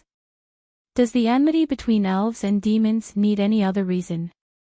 A hint of mockery appeared on Blower's face as he continued. During the war among species, the demons and the orcs invaded the Wind Forest. Do you have any idea how many elves were slaughtered? Some things can be forgotten with the passage of time, but in some people's hearts, they will never be forgotten. Very well, I accept that reason, so I'll allow you to treat me with this attitude. Dracula looked at Blower with a hint of surprise on his face, and nodded after a brief moment of silence. Will it never be forgotten? A contemplative look appeared on Sally's face as she looked at Blower. She had some knowledge of the history of the war among species. At the beginning of the war, the elven race was almost completely wiped out. Only then did they slowly resist the demons and orcs under the leadership of their queen, and after several centuries, they finally regained control over the Wind Forest. Something like that definitely won't happen again. The elven race is now more powerful than ever, Sally thought to herself. With the powerful elven army under their command, the elven race was already powerful enough to oppose any other race, and they didn't have to worry about the Wind Forest being conquered again. In that case, it looks like he's most likely from the Wind Forest. I wonder if he's going to spread the news about me. Sally looked at Blower with a hint of nervousness in her heart. You really are a gentleman. Blower looked at Dracula for a while before turning away and falling silent. Of course I'm a gentleman. I'm the most gentlemanly vampire in this world. Dracula nodded with a smug expression. Then you're very handsome, Uncle Bat, Amy said with a smile. I like your honest praise, little girl. Dracula nodded with a pleased expression as he looked at Amy. But you're still a far cry from my father, Amy said with a smile. So, should I still be happy? Dracula's expression was a little peculiar. As expected, this little girl never played by the rules. I think so. Amy nodded. All right, I'm very happy. Dracula looked at the departing figures of Crassus and Julian, and forced a smile onto his face as he nodded. The dishes arrived one after another, and all of the customers began to enjoy the food. Constantine had been trying to find a topic to talk about, but Blower was simply too cold and aloof.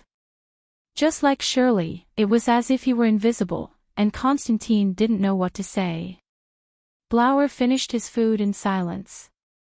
Even though this was only his second time eating it, he was still stunned by the delicious food that he had ordered. Blower put down his spoon and looked at his empty plate. He tidied up his clothes, and raised his hand as he said, "Check, please. Let me do it. It's my treat today." Constantine hurriedly stuffed the remaining half of his Ruggiemo into his mouth before pulling out his money pouch. I'm Blower by Billy. Blower stood up and handed a dragon coin to Sally. Sally's hand instantly stiffened, and her eyes widened as she looked at Blower. The water elements around her became a little chaotic, as if they were about to erupt. Don't be in such a hurry. I'm not here to fight with you today. If you don't mind, perhaps we can talk after the restaurant closes tonight. Blower looked at Sally with a calm expression. Sally looked at Blower with a meaningful expression, and hesitated momentarily before the blue light around her hand receded. The water elements around her also receded, and she accepted the dragon coin from Blower. She placed a gold coin back into his hand, and nodded as she said, "All right. Then I'll wait for you." Blower withdrew his hand and turned toward the restaurant. You. I'll pay the bill as well." Constantine looked on with a dumbstruck expression. He was still unable to process what was going on. Blower had just been asking him about Aisha, so why was he suddenly acting as if he were very familiar with Aisha? However, he still quickly paid the bill and hurried out of the restaurant.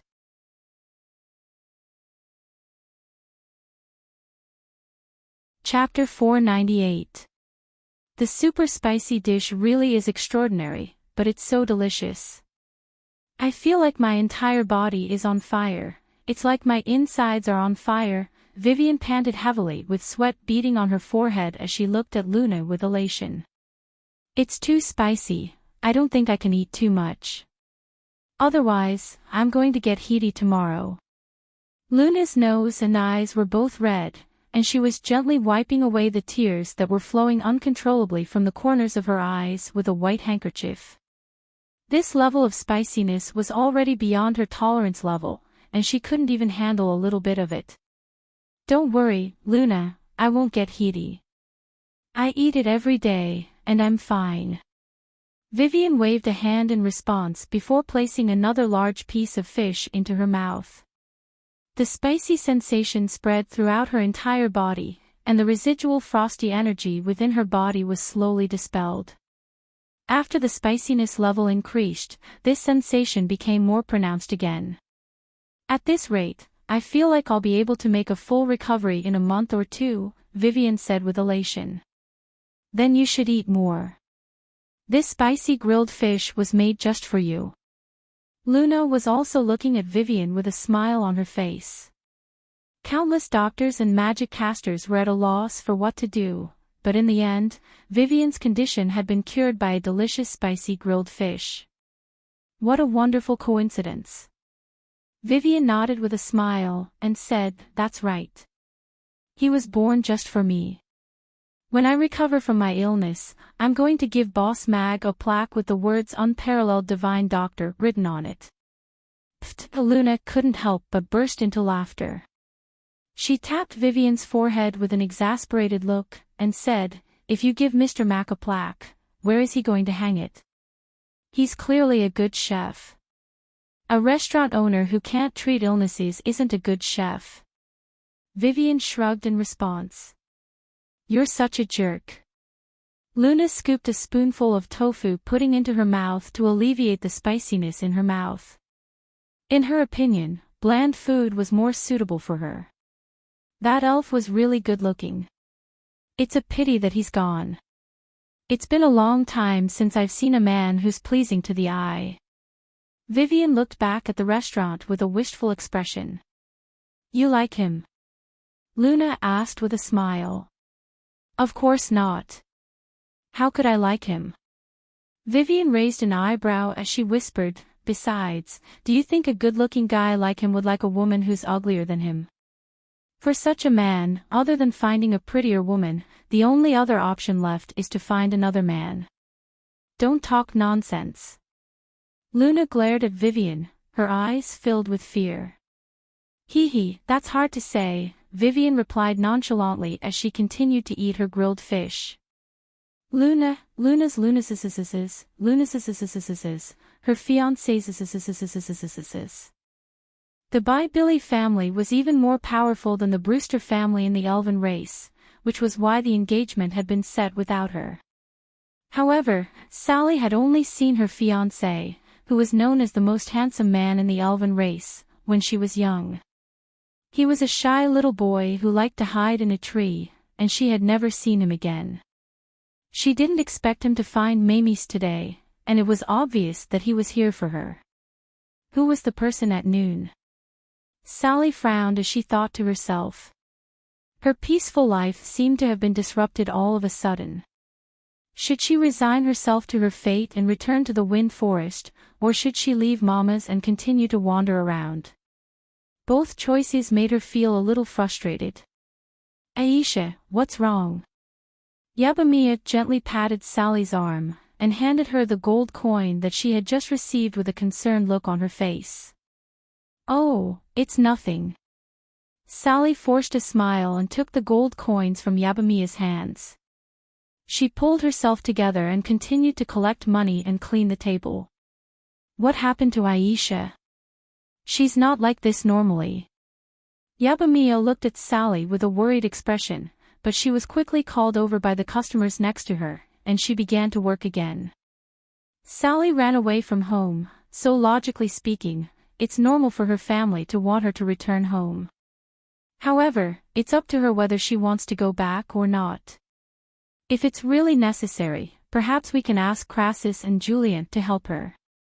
Meg also looked at Sally with a worried expression.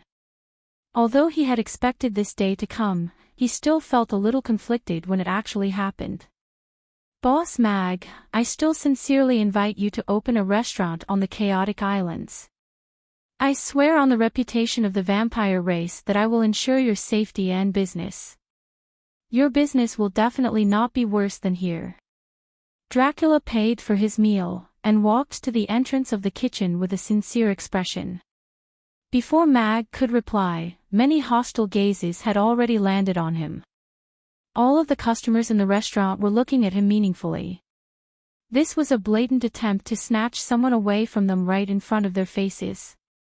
Do you think the reputation of the vampire race is more intimidating than the two of us? Crassus looked at Dracula and said meaningfully. Back then, there was a big-mouthed ogre among the ogres who promised in the name of the ogres that he would eat me. After that, ogres ceased to exist in this world, Julian said in a hoarse voice. Urian's voice was very calm, and it was as if he were talking about something completely normal. Mr. Mack, I think it's a good idea for you to open a restaurant here. If I have time in the future, I'll come to eat here more often. I'll take my leave now. Please enjoy your meal, my lords and everyone. Dracula felt a chill run down his spine, but he quickly forced a smile onto his face. He walked out of the restaurant as he spoke without looking back. As soon as he walked out of the restaurant, he spread his arms, and a pair of large black wings appeared. He flapped his wings and flew into the sky, disappearing in the blink of an eye. This guy really does listen to his heart. He's not pretentious at all. Meg raised his eyebrows, and swallowed the words of rejection that were about to come out of his mouth. Boss, little Amy, goodbye. Yabamiya and Sally bade farewell before leaving the restaurant together. Mia, you can go back first. I still have something to do, Sally said to Yabamiya after they exited the restaurant. Aisha, are you really all right? Yabamiya was still looking at Sally with concern. Sally had been a little distracted since the beginning, and now she was going to travel alone. I'm fine. I'm just going to see someone. You don't have to worry. Sally shook her head, and a smile appeared on her face. At least someone was still concerned about her. All right, then go home early. Yabamiya nodded, and waved goodbye to Sally before turning to leave. You're tuning into the LoveLore Library YouTube channel. We're so grateful for your support, and don't forget to subscribe to join us on this incredible journey through captivating stories. Your generosity through donations truly makes a world of difference, as it's the primary source of revenue that allows me to expand and enhance this channel for you. Thank you from the bottom of my heart for being a part of this adventure.